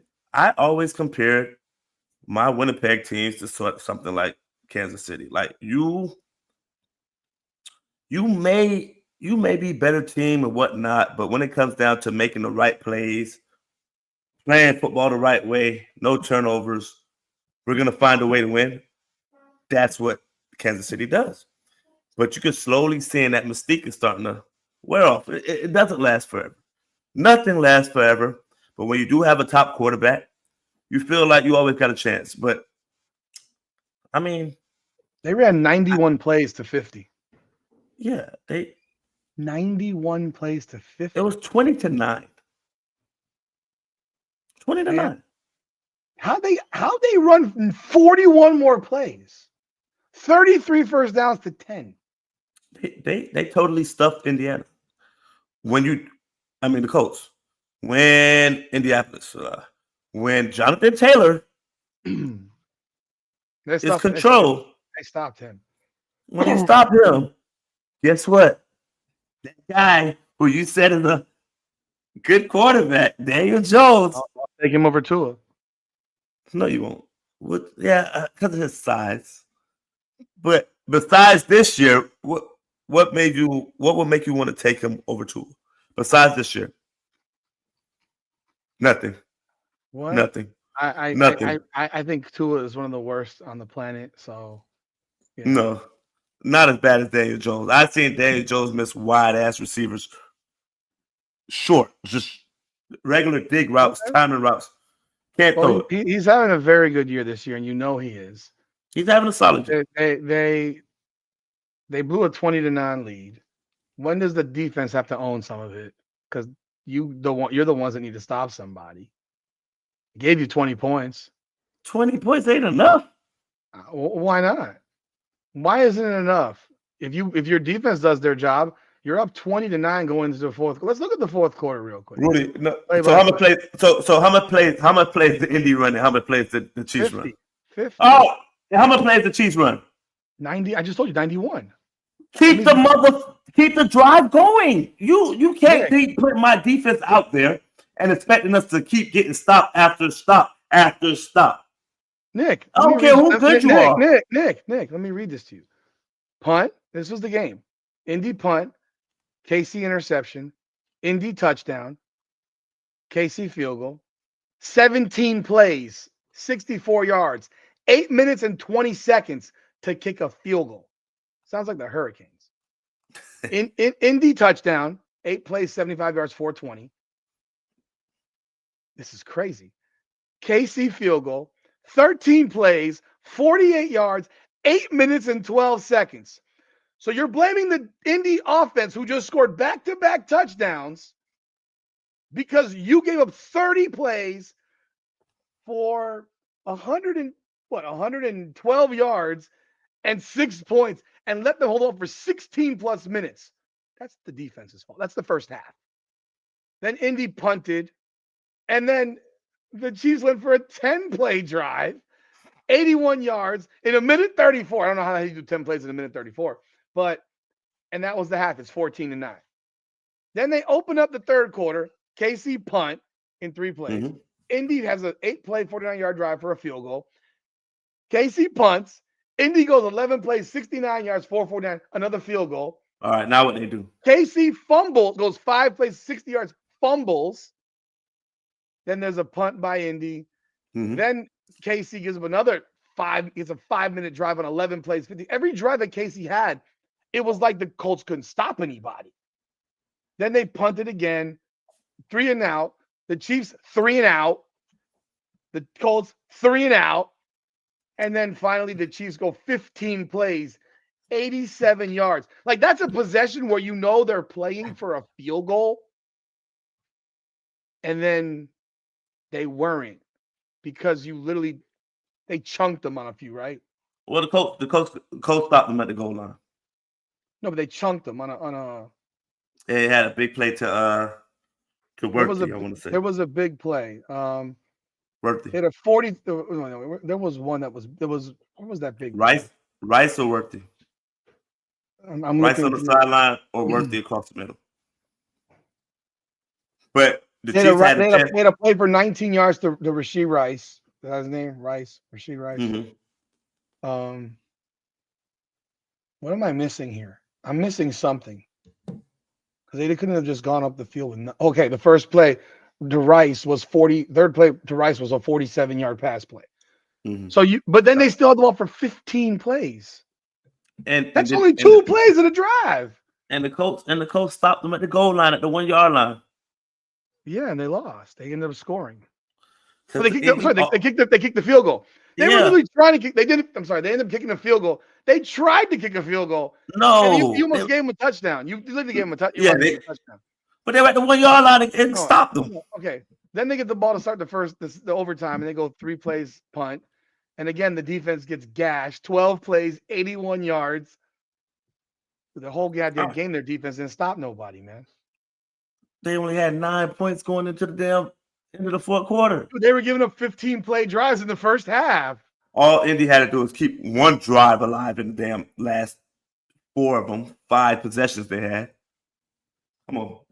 If we want to put blame, we could do both ways. It is both ways. That's what I'm saying. It's both ways. It's not just Daniel Jones's fault. When you're giving up fucking 17 minutes of possession on 2 drives in the first half, your defense ain't stopping anybody. But hey, man, Kansas City's still alive. They're not going to win the AFC. They're not going to win. That's not That's not a big, But there's people that are out there that are saying that watch out when you're one of these 1, 2, and 3 teams, and sitting here saying, watch what happens when they gotta see Buffalo and Kansas City in the first round. This KC team I ain't worried about. You still don't want to play them. Why? They've never had to travel. It's still the mystique of them, man. They don't have to travel. They've always been playing that big game at home, except for the one in Baltimore. Almost every other time was on their home field. The Buffalo Bills, they ain't never won shit. So I don't believe in the Buffalo Bills. You still think that those 2 quarterbacks are top 5 quarterbacks in the league? Doesn't matter what I get. They can be top whatever. Their teams aren't that good this year. Well, you have a top 5 quarterback. You have a shooter's chance. Okay, great. It means the Dolphins had a shooter's chance my entire life and never actually landed on the target. But they had a shooter's chance. And we always got our ass kicked in the important playoff game because our defense couldn't stop nobody, and we never had a running game.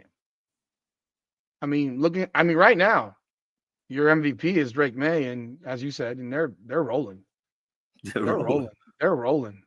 They're rolling. Like, how the fuck did they lose to the Raiders to start the season? They had an their over under was 9 games, and a guy came into my job like, man, you got to take that.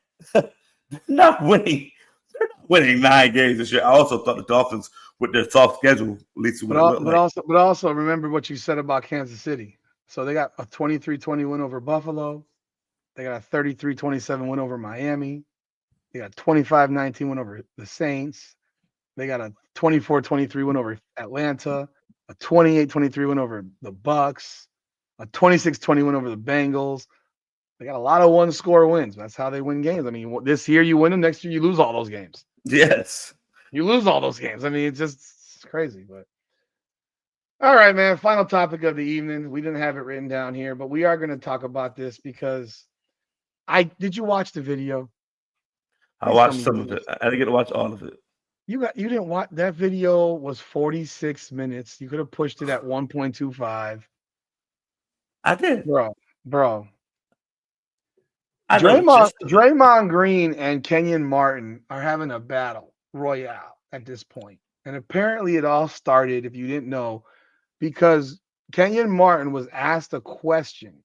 He had never brought up Draymond Green. Sorry, there's a comment there about Isaiah Thomas. Yeah, I saw it.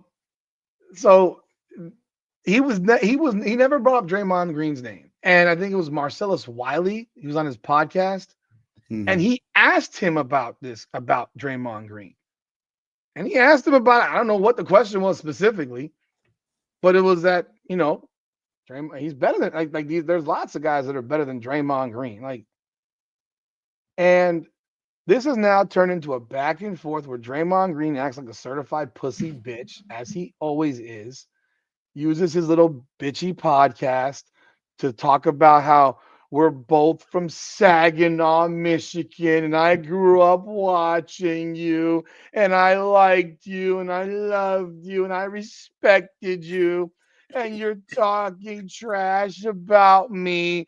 This is a guy who punched a teammate in the face with a cheap shot. He kicked his boyfriend in the balls, LeBron, in a finals game after he got teabagged or punched him in the balls or whatever it was that he did. This is a guy who we all know, and even you'll admit to this, that if it wasn't for the fact that he got lucky enough to be drafted in the second round by the Golden State Warriors, that if he ended up anywhere else, we would never have known his name. A guy who was blessed with situation. Kenyon Martin's video I thought was very telling because he read out some statistics, and I don't know if you heard them or not. But we went back and forth in texting, and you kind of trashed Kenyon Martin as a role player when he was the leading scorer on the New Jersey Nets in the year they went to the finals and in the playoffs. Was he the leading scorer? No, yes, that he's literally backed it up. He was the leading scorer of the team, which is why I keep telling you that 24 today is 20 fucking 10 years ago. No, man, you can't say that because if there's 42 other players in the league at that time who averaged over 17 points a game, and your starting point guard, a Hall of Fame point guard who's known for passing. He led the team in scoring, Nick. He led 1 year. Nick, he led the team in scoring. 16.9. And I finished. Okay. Nick, whether you averaged 5 or 50 and led your team in scoring, you led your team in scoring. And if you're in the finals in your second year, fact. Look, his career ended weird. If you actually look up this shit with George Karl, you'll know more about it. I know the George Karl situation. Okay, you know the Karl situation. So he was a role player before then, though. He's been a role player. He wasn't a role player for the Nets, Nick. If you're going to call Kyrie Irving a glorified role player, then you have to call Kenyon Martin a fucking role player. I called Kyrie Irving a glorified role player a decade into his career, not when he won a finals over Steph. I didn't call him a glorified role player in 2015 or 2016 or 2017. I said that shit with the Dallas Mavericks. So somebody said it. You can become a role player. That's what happens to NBA players. They start off as stars. They end up as role players. And even LeBron James today is a motherfucking role player. They will all be there one day. One day, Steph Curry will be a role player. LeBron James, nobody role player. He's a role player right now. He's a role player. He's a role player right now. Cut it up. But like we said, Kenyon Martin's a role player. There's a star. Draymond Green is a role player. It's two role players going back and forth at it. 16.9 points a game. 16.9 points a game for your career. That's your best season ever is a role player. I don't want to hear that he played in the era when they scored 95 points a game. That has nothing to do with 16.9 points a game, which was his best year, twice, is a role player. When you go to the finals against the Spurs and you average 13 points a game off 35% shooting, you're a role player. Draymond Green had a better year in the finals than that. 16, 10, and 6 assists. He's a role player too. Let's go look it up. Role players. Nick, they lost that. They're both role players. He was a year keep that one having more points than him. No. Once again, you're avoiding the reality. Kenyon Martin, his first 5 years, was not a role player. He was the star of the team. He was the star of the team. He led them in scoring, Nick. 1 year. How many times has Draymond Green led anybody in scoring? He's a role player. The point is, two role players are arguing about who was the best role player. You're halfway retarded, right? You must be halfway retarded right now. I mean, seriously. Draymond Green never led his team in dog shit. You think Draymond's a better defensive player than Kenyon Martin? For his era, yes. For his era. Yes, Kenyon Martin was. They defended differently. Why hasn't Draymond Green won more Defensive Player of the Year awards then? Why hasn't Kenyon won any? Because he had played. Why has he never been higher than ninth in defensive play in voting for? Because he played in a fucking generation where guys played defense. So against his era, that's who we can compare him against. He wasn't good enough in his own era. So you can't put him in another era because he was never there. and the game of how the game is played in that era is totally different. So the only thing I can compare him about is what the fuck he did in his own damn era. He wasn't good enough in his own era. He had 16.9 points a game. What are you talking about? Draymond Green's been averaging a triple single for the last 8 years, Nick. The point is, I'm not fighting that Draymond isn't a role player. You're fighting that Cailtin Clark. I'm fighting that when what we're talking about was that he was the star of his fucking team for 4 fucking years, and 2 of them went to the finals. Draymond Green has never been more than the 3rd option at best, and more often the 4th and the 5th option. In fact, there was a statistic that Kenyon Martin brought up on that Gills. I wish you would have watched it. You would have been prepared. I asked you to watch it for a reason. He said that Draymond Green has more 0-point scoring games than he does 20-point games in his career. And it's like not even close. And you goddamn well know, because you played fucking basketball, and everybody on that panel agreed with Kenyon Martin, except for that monkey fuck Nick Young, who sits here and says, you can't dismiss his dribble handoff, and then he could dribble the ball up the floor, as if fucking Draymond Green is doing this shit on people and breaking bitches down off the dribble. He's not. He's dribbling with nobody guarding him and giving a handoff to Steph to score. If you send him to any other team but the Golden State Warriors, we wouldn't know that motherfucker's name. And guess what? Kenyon Martin also said that Draymond Green belongs in the Hall of Fame. Okay. And you don't believe that. I don't believe that shit. I don't believe it at all. And they all said it. Why? Because he was a fucking role player bitch on championship teams. Yeah, what? Robert Horry then should be in the fucking Hall of Fame because he hit bigger shots than Draymond Green ever did. And there's no way in hell that Robert Horry should be in the fucking Hall of Fame. Yeah, but Robert Horry was also not organizing the defense and controlling the defense and being a voice back there on the defense. He wasn't the damn heart and soul of the damn team. Well, the heart. Well, the soul. I say soul, not the fucking heart. Let me take that back. I apologize. One guy's name is Steph Curry. And I take that. And I love Jimmy Butler, but the heart and the soul and the blood, is all Steph Curry. Yeah, Curry carried him to 4 rings. You can't be mad. Curry carried everybody. So you're gonna be mad at a kid who grew up with rich parents and inherited money, but he made the most of that situation. That's what Draymond did. He grew up with rich parents, and he made the most of the situation. He got dropped into the Golden State Warriors, and he made the most of that situation. I can't be mad at that. Do you remember the year that Steph and Clay were out? He was fucking terrible. What was the record? What was their record? They won like 15 games or some 15 games. Because remember when I said we've had this conversation. I said many times, if you put Draymond Green to be the best player on anyone's team, they're going to be a 15-67 type of team. And that's exactly what the Golden State Warriors were when Steph and Clay did not play. And Draymond had to somehow be whatever.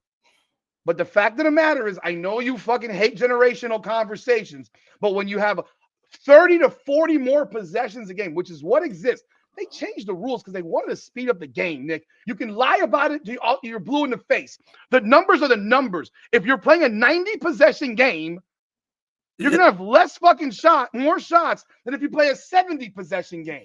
I think what y'all are misunderstanding, and you saying, Nick, have you seen Draymond play without Steph? My problem is not with Draymond as a role player. I acknowledge him. My problem is telling y'all that Kenyon Martin was also a role player. But he wasn't in the first 5 years of his career, Nick. Why wasn't he? When did he lead a team in scoring? He was the number 1 pick. When did he lead a team in scoring? 1 year. 1 year. Again, when did Richard Jefferson led a team? So you're missing the point.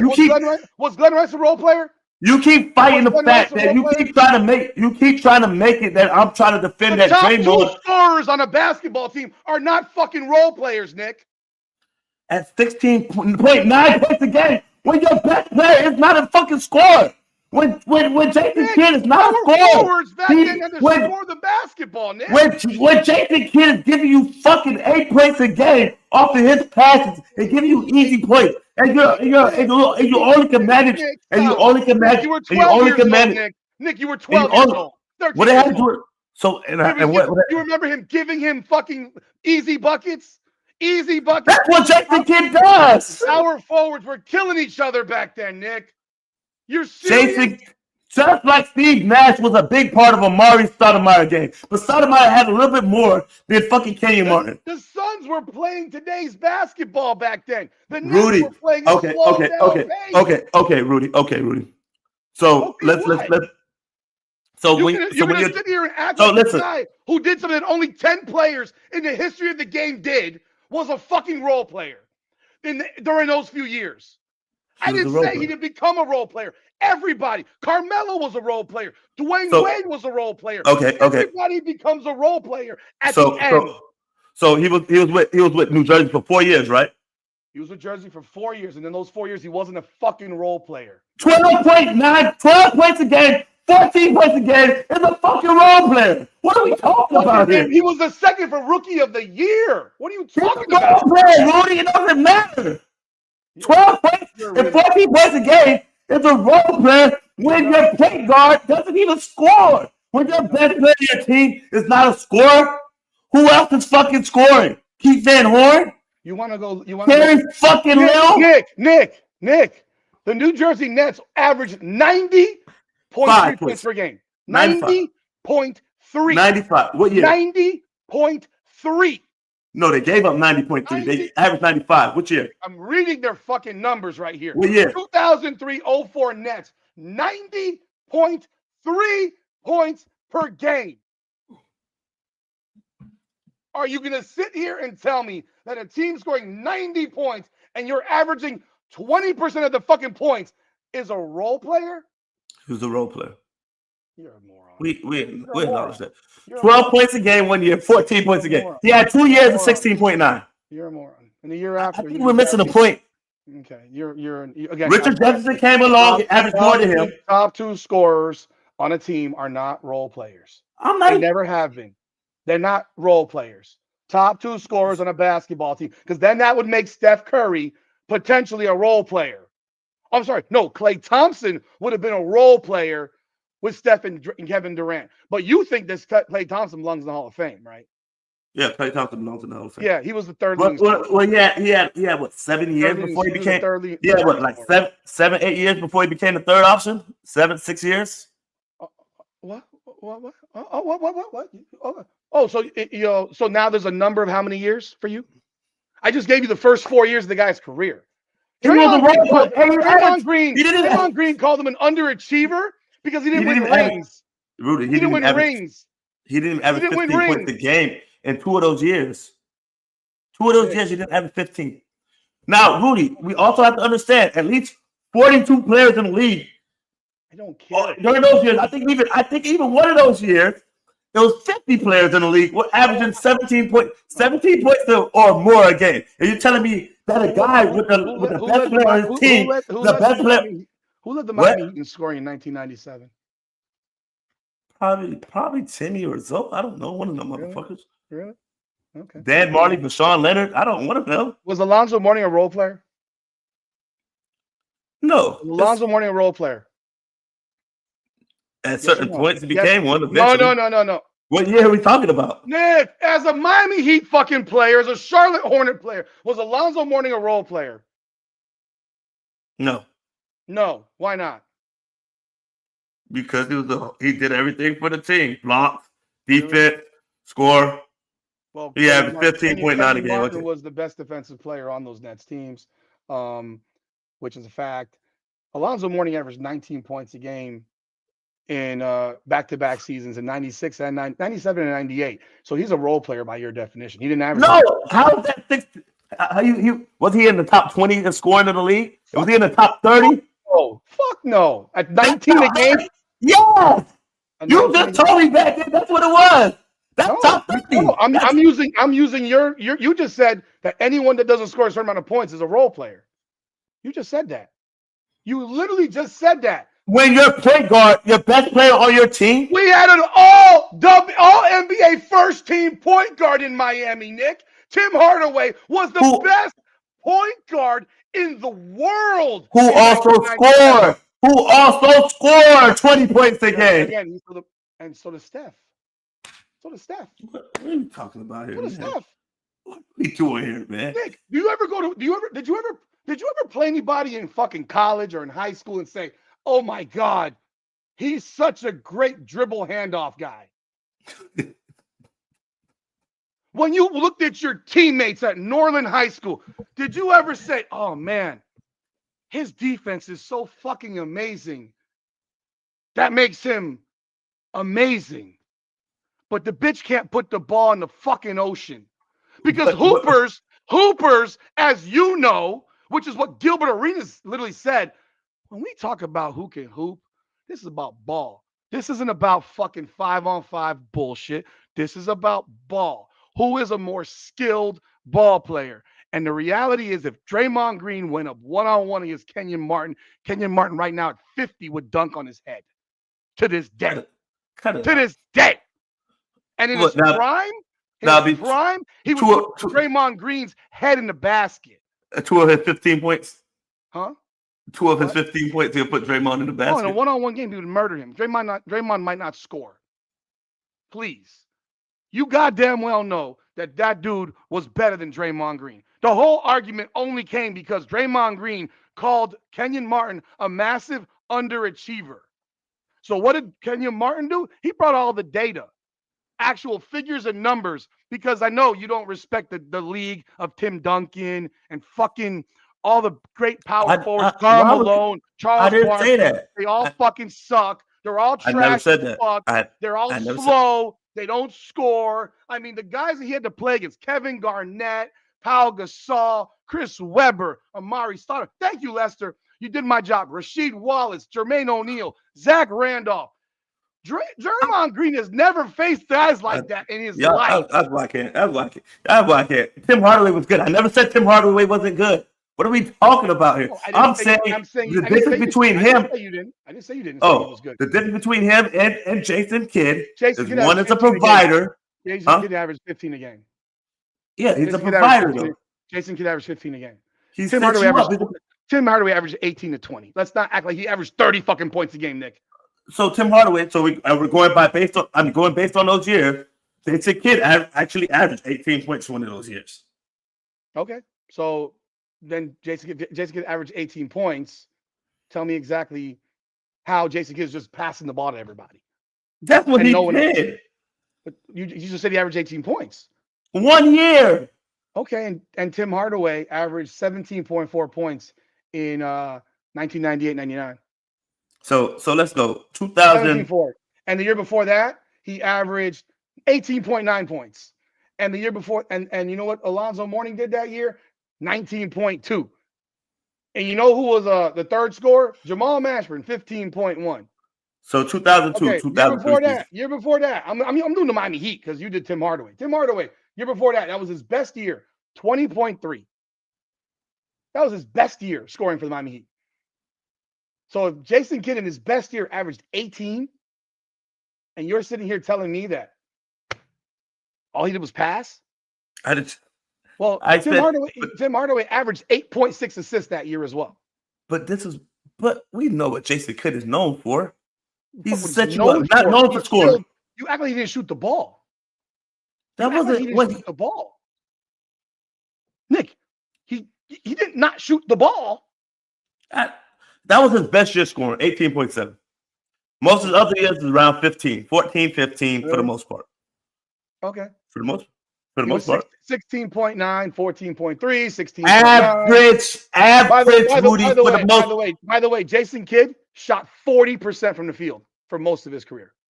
40%. Yeah. The year he had 18.7, he shot 41.4%. Let's look at how many shots he took because he didn't shoot the ball ever.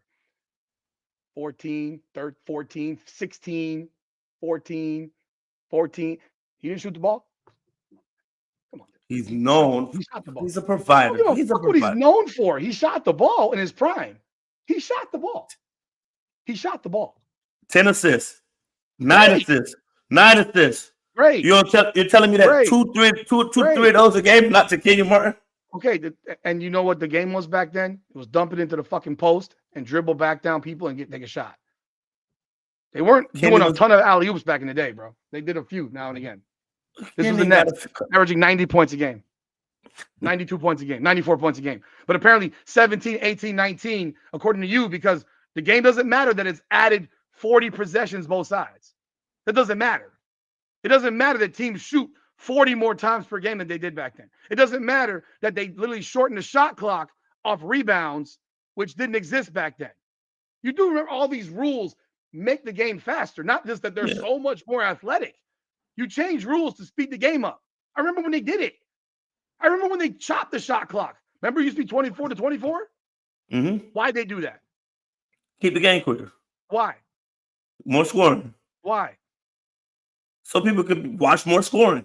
Why? Because that's what people want to see. People were bored. Because people were bored. People want to see scoring, yeah. Yes, exactly. So that's why, once again, I'll repeat, how in the world can you sit here and tell me the guy that averages 25 points a game right now would average 25 in 1998? Game's different. The game is faster, according to you. There are more shots, according to you. They're better shooters, according to you. But that would literally verify the statistical fact that if you played 25 years ago, 25 points was the equivalent of about 20. But you also have to understand, also the shots are not just. But the shots are also more spread out, Rudy. The 6th and 7th and 8th player, the 6th and 7th and 8th player are also getting shots up. It's not just more shots for the superstar. It's more shots for other players also, because guess what? They have the ball in their hands more now. Not just one person coming and running the same set every play. It's more of a spread offense, more of a motion offense. That's what's going on. So a lot of other people are actually getting the ball in their hands with opportunities to score. So it's not just one person. So to say that just because you scored 25 back then, you're going to score 35 now, no, it's not totally true. How many shots did Steph Curry take in his first 6 years? Probably 15. Why would you say that? Because why would you say that? He was the MVP in his first 5 years, 6 years. He was MVP in the first 5 years? He was the MVP in year 5. Year 6, sorry, year 6. Year 6, okay. That's when it changed a little bit for him. Okay, so his first 5 years. So he shot 14, 11. That's when he got hurt. 17.8, 17.7, 16.8. He was MVP the year he took 16.8 shots per game. You know what he takes this year? Probably 19. 20 shots a game. 20 shots a game. He takes, you know how many shots he took in 2021? 22 shots a game. You know what he did in 23? 20 shots a game. Why is he taking more shots, Nick? Because he's the only person that can score on that damn team. Shut the fuck up. That's part of it. Shut the fuck up. Part of it. Shut the fuck. That's fucking part of it. Have you seen the team? What the fuck? This motherfucker's 37 years old. Have you seen the Warriors team this year? 2021. When did Kevin Durant leave? Had to be at least shit. He got there in 17, 18, 19, 20. Okay, he was gone that year. So in 18-19, Steph took 19.4 shots per game. Lester, I don't believe that. Not Durant, 16. You know how many shots Klay You know why? You know why they won't average 16 back then? Because Kenyon Martin did that, and anybody could do. You know what? You know how many shots per game Klay Thompson took that year? 18. Which year? The same 18-19 Warriors. Curry took 19.4 shots. Klay Thompson took 18 shots. You know how many shots Kevin Durant took? 17.7. Steph Curry took more shots than Kevin Durant. I'm just saying the game is faster, so these guys are taking more shots because there's more possessions. Steph Curry is a direct example. He's taking almost 3 shots more per game than he took in the first 5-6 years of his career.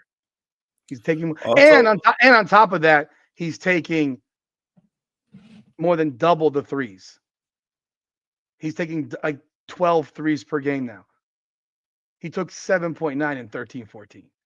He's taking 40 or 50% more threes.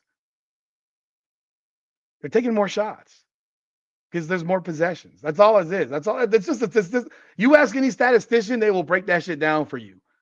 You don't have to believe me. I just go by data. Man. And you don't like it all the fucking time because it's Draymond Green would be a triple single motherfucker in 1995 too. That I can guarantee you. We're not arguing that. He's a role player. All right. But he's been a role. Hell, you know who Kenyon Martin had on that list ahead of Draymond Green? Reggie Evans. That's when I subtracted the list. That's when I was like, all right, you went too far. You know who he didn't have on the list? And names that I was thinking? Who? Bam Adebayo. You don't think Bam's better than Draymond Green? You don't think Bam's better than Draymond Green? I think he's going by players like for the most part. Well, you don't think he had players on there now. He had players from now. You don't think you don't think Bam Adebayo was a far more skilled basketball player and better player than Draymond Green? You don't think Bam Adebayo could have won a championship doing exactly what Draymond Green did with the Warriors? Yeah. My God, if you traded Draymond Green for Bam Adebayo right now for the fucking Warriors, it wouldn't happen because I know Jimmy Butler clearly doesn't like Bam too much. He doesn't shake anybody's hand. I don't know why Jimmy's so damn petty at this point. We don't know that though, man. They probably went out the night before. They fucking were posting shit on social media, so I don't fucking know. They probably went out the night before, man. That's Jimmy doesn't shake anybody's hand anymore in Miami. You know, he's acting a little bit bitchy. But did Pat Riley make the right move? Not to me. I love Jimmy Butler. You'll never get me off that. No. No, never. So you apologize to Pat Riley. We ain't winning a championship with these guys, bro. We got to the finals twice with Jimmy Butler. Should you apologize? Fuck no. Fuck that. Should Jimmy have waited it out for this roster right now? Because we wouldn't have the roster. We wouldn't have it if they traded him. If they didn't trade him. The whole trade created this roster. I'm talking about, but they still had Kelly, and I think that was a big part of it. I think where Khalil Ware was a rookie last year. Yeah, that's what I'm talking about. Jimmy was here last year. He was a rookie last year. I mean, what were you waiting out? To this year. I think last year roster, Jimmy plays. If Jimmy came in last year with the mindset, I think we were one of the best teams in the East. Do you think the Miami Heat right now are running the same offense that they're running right now with Jimmy Butler? The answer is no. That's also true.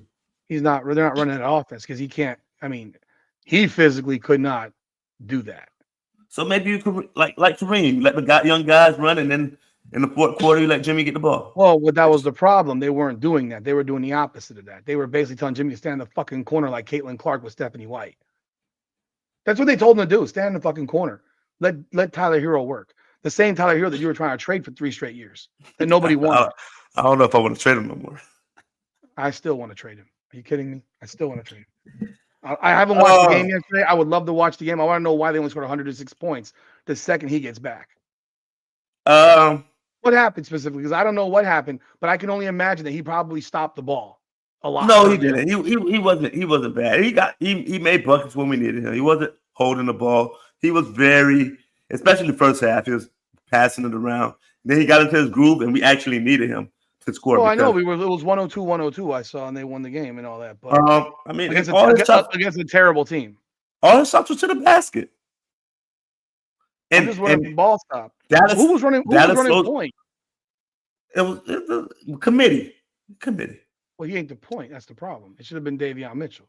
It was a committee. That's what I'm saying. It was Mitchell. No committee running point with Davion Mitchell out there with other guys. Everybody has the ball when Davion's out there. Not just Davion the whole time. Yes, he gets him the ball. He's got 8-9 assists a game with out there. Is Tyler Hero going to be the point guard when Norman Powell gets back tomorrow? Norman Powell's playing tomorrow, by the way. He's back. Dallas played good defense. They're one of the better defensive teams. They slowed the game down. And we missed shots. Fontecchio couldn't hit a 3. You know who's better than Draymond Green? Drew Mitchell hit a shot. Drew Smith. It wasn't Tyler Hero. Tyler Hero actually showed me some. Who's also better than Draymond Green? I don't think he mentioned him. Paul Millsap. Go look back at Paul Millsap. Paul Millsap. He can play. Did he mention Paul Millsap on his list? I don't know, but he used to give LeBron. He used to give LeBron a tough time. Paul Millsap give the business. You know who also is better? Al Horford. Al Horford. I don't think he mentioned those two guys. There's a lot of power forwards that I would put ahead of Draymond Green. And the fact, and what really bothered me, and this is what really irritated me, was they actually had a segment where this fucking idiot Green says, we had and this is where you might laugh, Nick Young, y'all clowning him on his championship ring with the Warriors. Motherfucker scored 5 points in the finals. He had we don't call them role players, we call them swing players. And he swung a series against Houston. He played good defense on James Harden. He hit some big threes, and they're He sitting there did. laughing at him. Okay, because he looks like he's high or drunk or both on the set. He's also kind of dumb, which we all know as it is. He's not very intelligent. And that's why I keep telling you, don't be like that guy, because he's a fucking idiot. And that dude is literally here having a temper tantrum while everyone don't discredit Draymond Green's dribble handoff and his ability to dribble the ball. Carlos Boozer was definitely better than Draymond Green. There's no question about it. Like, that's not even a conversation. Hell, Carlos Boozer's son might be better than Draymond Green right now. He's at Duke, and he's gonna be better than Draymond Green more than likely. So, I mean, it was just to the point where this title and all they could do is bring up rings. This is why I hate the ring discussion, because it doesn't make you a good ball player. Joel Anthony won a fucking ring. Joel Anthony is not better than Kenyon Martin. No. But this is like, and I don't think that Kenyon Martin was an underachiever.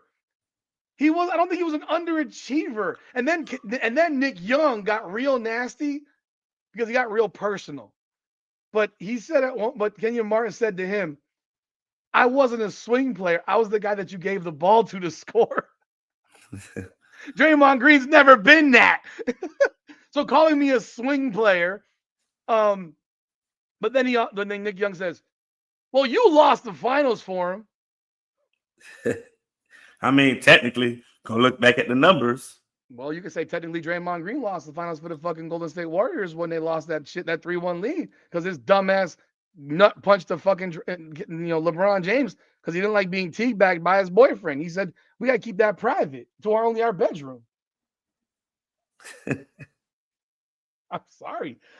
This thing is crazy. We can't talk about, we can't say that LeBron James only won a championship because Draymond wasn't playing, and then discredit Draymond for. Draymond Green had importance to the team.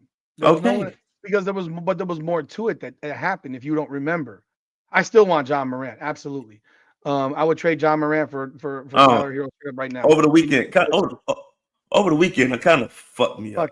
Fuck that shit. Darko Milicic has a ring. Over the weekend with John Morant kind of fucked me up, Rudy.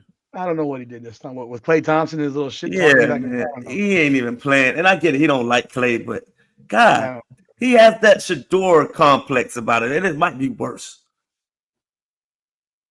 Just a spoiled rich black kid who acts like them no different than a spoiled rich white kid. Yeah, that might be it. You notice that the fucking spoiled kids, doesn't matter if you're black or white, they still act like spoiled brat bitches. Yes, it doesn't matter. Doesn't matter. You're a spoiled brat bitch. I love job talent, but God, I would still trade him for Tyler Hero grew up with a fucking wealthy family. What are we talking about, man? I like Davion on that point guard now, man. Oh God, no.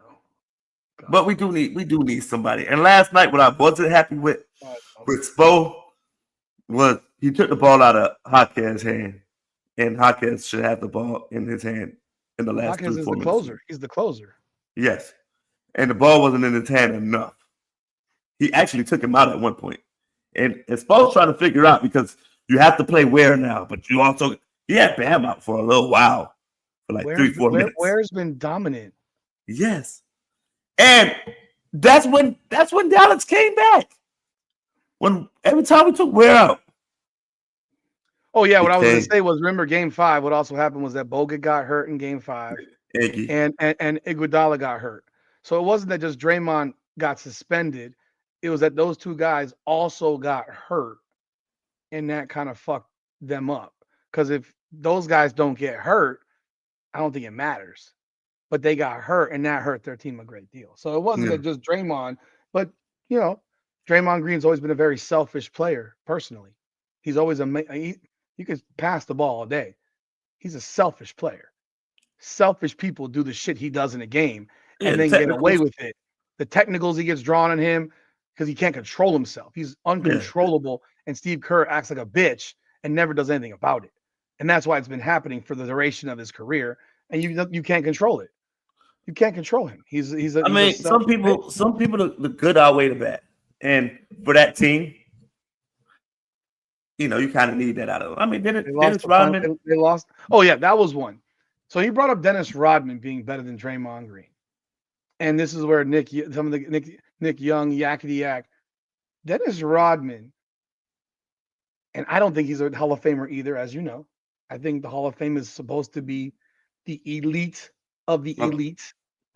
It's becoming the Hall of Good, not the Hall of Elite. When you put Manu Ginobili and his 13-3-3 in the Hall of Fame, and then you use his European statistics that nobody gives a fuck about because it's like playing in the minor leagues. It's like playing AA baseball. No one's putting the AA baseball superstar in the Hall of Fame. But they put the AA superstar in the Hall of Fame in basketball. Manu at 13-3-3. And you see the other guys that get put in now that have no business being in there.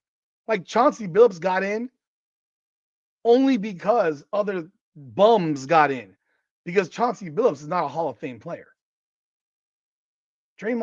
Rodman, if you remember Rodman, when he was in college, like the guy averaged like 28 a game. He scored. Like, remember there was that year where he just was shooting threes? Yeah. And just hitting threes. I think that was that in Dallas or Lakers? It was with the Bulls. With the Bulls. Oh, he had a few. Yeah, he had a few with the Bulls. Yeah. And Dennis Rodman shot like 55% for most of his career from the field. He just chose to accept his role and be the greatest rebounder we've ever seen besides Wilt and Bill Russell when they were playing other guys. Like 18 rebounds a game for multiple 17, 18 rebounds a game. Draymond Green's never had 10 rebounds in a season per game.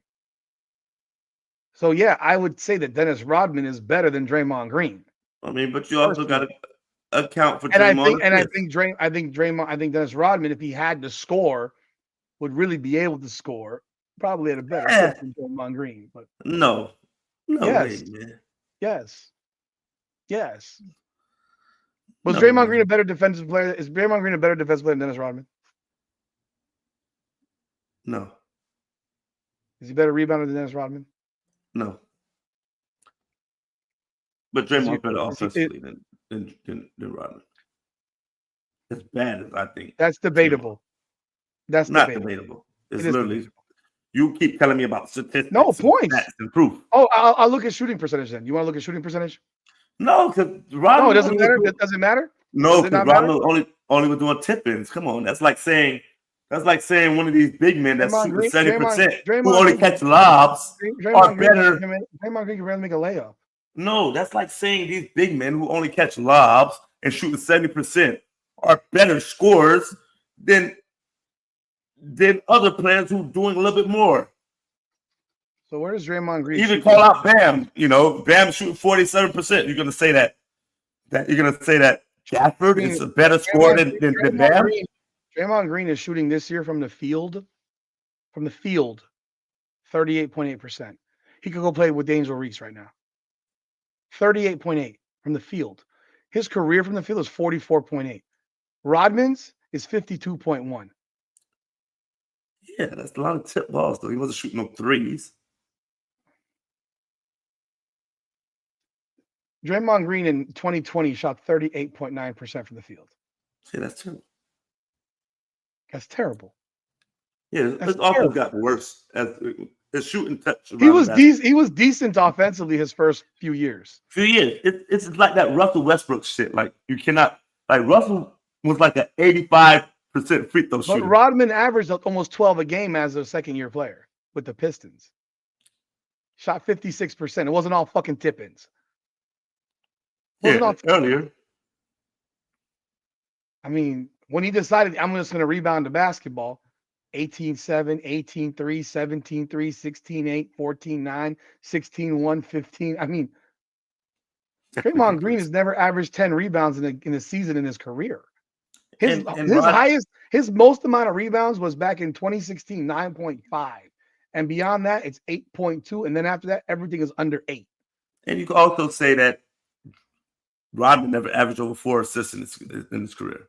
And people did think that Rodman was an excellent passer, by the way, if you remember that. And you also could say that Draymond averaged more steals than him. Like, it's okay, you think Draymond's assists of dribble handoffs to Steph are real assists? I'm asking you, because that's a majority of his fucking assists. Some of them are. A good half of his assists are probably dribble handoffs to Steph or Clay or KD. Like, he was getting assists, handing the ball off. I mean, fuck. If that's all Cailtin Clark had to do, she'd average 30 assists. If her job was to hand the ball out to Steph, I mean, hey, she needs to rely on women to make layups. Draymond Green averages.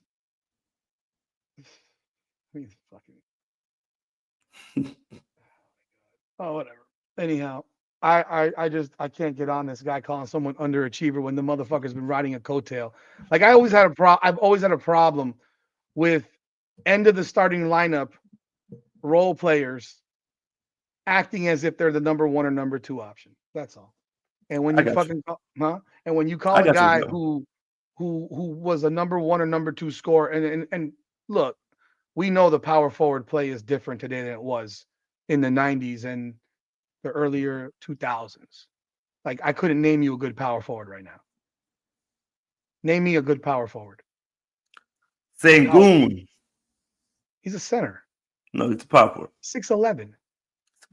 That's what power forward were back then. No, they weren't. They were 6'9", 6'8". No. Well, they were 6'9", 6'10", 6'11". You had some 6'11s. Jermaine O'Neal. 6'9". Jermaine O'Neal is 6'11", man. 6'9", 6'10". He ain't 6'11". He ain't 7 foot tall. Rasheed Wallace, 6'10". Dirk, 7 foot. Dirk was an KG, 7 foot. Come on. I think KG's more of a center. No, he played. You think KG is more skilled than Draymond Green? Come on, of course. How many times did KG average 20 points a game? Almost every year. His first probably 10 years, all years in Minnesota. And then when he got to Boston, I don't think he ever did it. Oh, yeah. So when he was in Boston, he never averaged more than 19 points a game. 18. Yeah, switches role. We know he can score. Like, he still can score. I forgot about Minnesota. So Boston. See, I don't remember the KG at Minnesota. I remember the KG. That was my favorite team. That was my favorite team for like 2-3 years. You know why? Sprewell on it? Yes, Sprewell was on it. Sprewell, Sam Cassell, Fred Hoiberg. So Kevin Garnett with the Boston Celtics was a role player. No. Why are you doing that? I mean, because he only averaged 15.8, 14.3, 14.9, 15.8, and 14.8. He was getting close. After the first year where he averaged 18.8 and they won the championship. That's what happened. When he became a role player, they did it with a championship again. You think he was a role player on those Boston Celtics teams? Nah.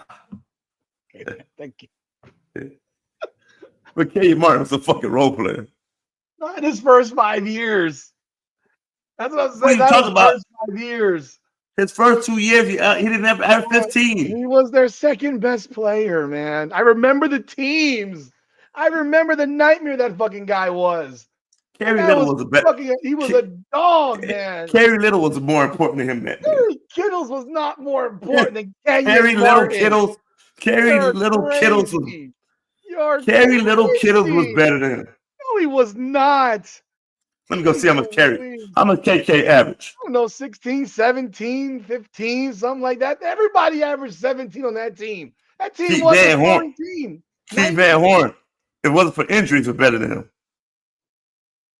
Keith Van Horn is better than Draymond Green. I know.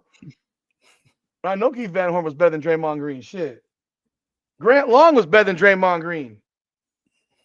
You know who that is? Kerry Kittle, 13.4 his first year. I think that was Kenyon first year. Okay. He only averaged 12. Okay. Kenyon Martin was second in Rookie of the Year. What was Kerry Kittles? Role player. Was Kerry Kittles a second in Rookie of the Year? 5th. Not too far off. Same class? 96. Kenyon Martin's first year was what year? He had AI in his was it AI 96, 97? Oh, AI was 95. Didn't Kerry Kittles play for Philly?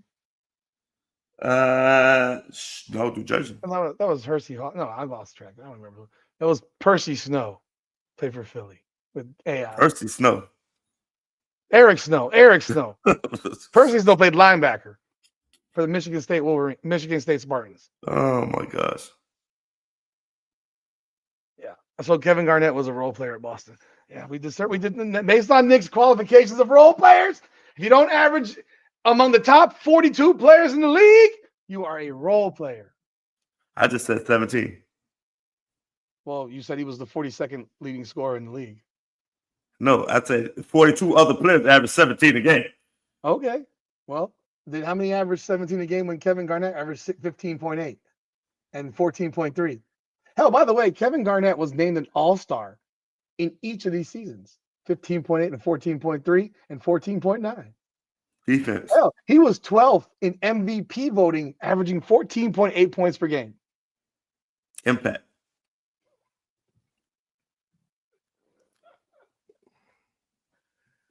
Go watch the rest of that Nick Young shit. Listen to how. I'll check it out. Guys. What are we doing now? What are we doing? Let's just chill out. Cut it out. I've been watching your fucking comments, and you're getting out of hand. You're getting out of hand. PJ Brown was better than Draymond Green. Are you kidding me? PJ Brown was a beast. No, he was not. PJ Brown would fucking backflip fucking Draymond Green like he did Charlie Ward. That ain't got nothing to do with the beats. PJ Brown went, pick, pop, set his ass in the short corner, and hit a little shot. Cut it out. What are we doing here? Is Draymond Green even a top 20 power forward in the NBA right now? Are we adding his defense to the game? There's no defense in the game anymore. Stop. Let's go do that. I'm going to do the Lexi Hull treatment. I'm going to do the Lexi Hull treatment because I got to do this before I go now. I might as well. Why the fuck not? Why not? Aaron Gordon, is he better than Draymond Green? Yeah. How about Naz Reid? Julius Randle? Yeah. Karl Anthony Towns? Yeah. Who the hell plays power forward for OKC? Chet. He's not a power forward. He's 7'1", man. Hartenstein is the center, bro. Then is Chet better than Draymond Green? Yeah. Yeah. That's what, 4 already? Dude, he ain't even a top 20 power forward right the fuck now. And Nick Young called him the top 20 power forward of all time. He's 35 now, man. He called him a top 20 of all time. And then you know what they did? They these two idiots, idiot 1 and idiot 2, Brandon Jennings, did a search in Chat GPT and said, is Draymond Green a top 20 power forward of all time? And Chat GPT said, Draymond Green is widely considered a top 20 power forward of all time. Okay, Chat GPT, never wrong. That's it guided me in my life. What? I don't know. I don't know. Let's see right here. I'm talking about right now. I mean, top 20 of all time. Is Bam better than him? Yeah. Is shit. Bam, Giannis, Sengun, Zion, shit. Hell, LeBron's a power forward now. Porzingis. He's a center, bro. He's been a power forward, man. Porzingis is a 7'4" power forward. Yep. On, it's what you do on the court. You're more on the wing. You got a little bit more versatility than the center. Is Draymond Green the best power forward on his team? Yeah. No, he's not. Not according to you. Who we gonna pick over him? Earlier tonight, you said Al Horford was better than him. They're teammates now. Not. Cut it They're out, man. teammates now. They're Horford's teammates. 48 years old. He's 39, and Draymond Green's 35. So Horford can't even get on the court anymore, man. that's their fault. That's their fault. Shit.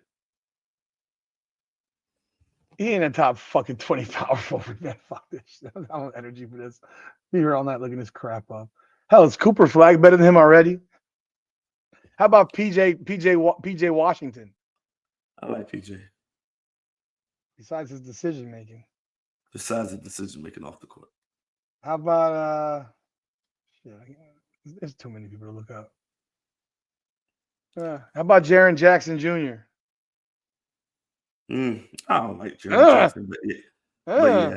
I don't like him, but okay. I like him. I don't like a lot of people. Fuck. I don't like his game. I don't like it either. He's a fucking 6'11" fucking power forward shooting 24 footers. I hate all them motherfuckers. His shot is disgusting. And he can't shoot.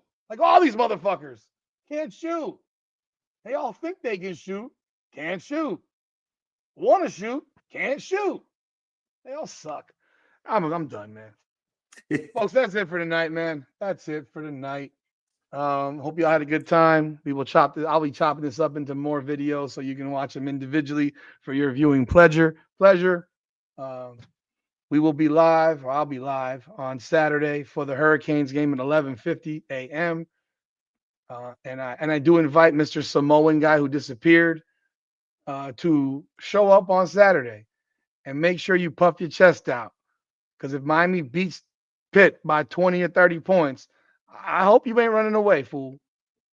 And I know he's watching. These guys don't go away. I know them. They're too out. They're too easy. They're too easy. They're like an OnlyFans model, just so easy. You got anything left? No, I don't got nothing else. I think we talked about how happy Thanksgiving. Is a role player. Happy Thanksgiving to everybody. Hope y'all have a wonderful holiday. And as always, come on now.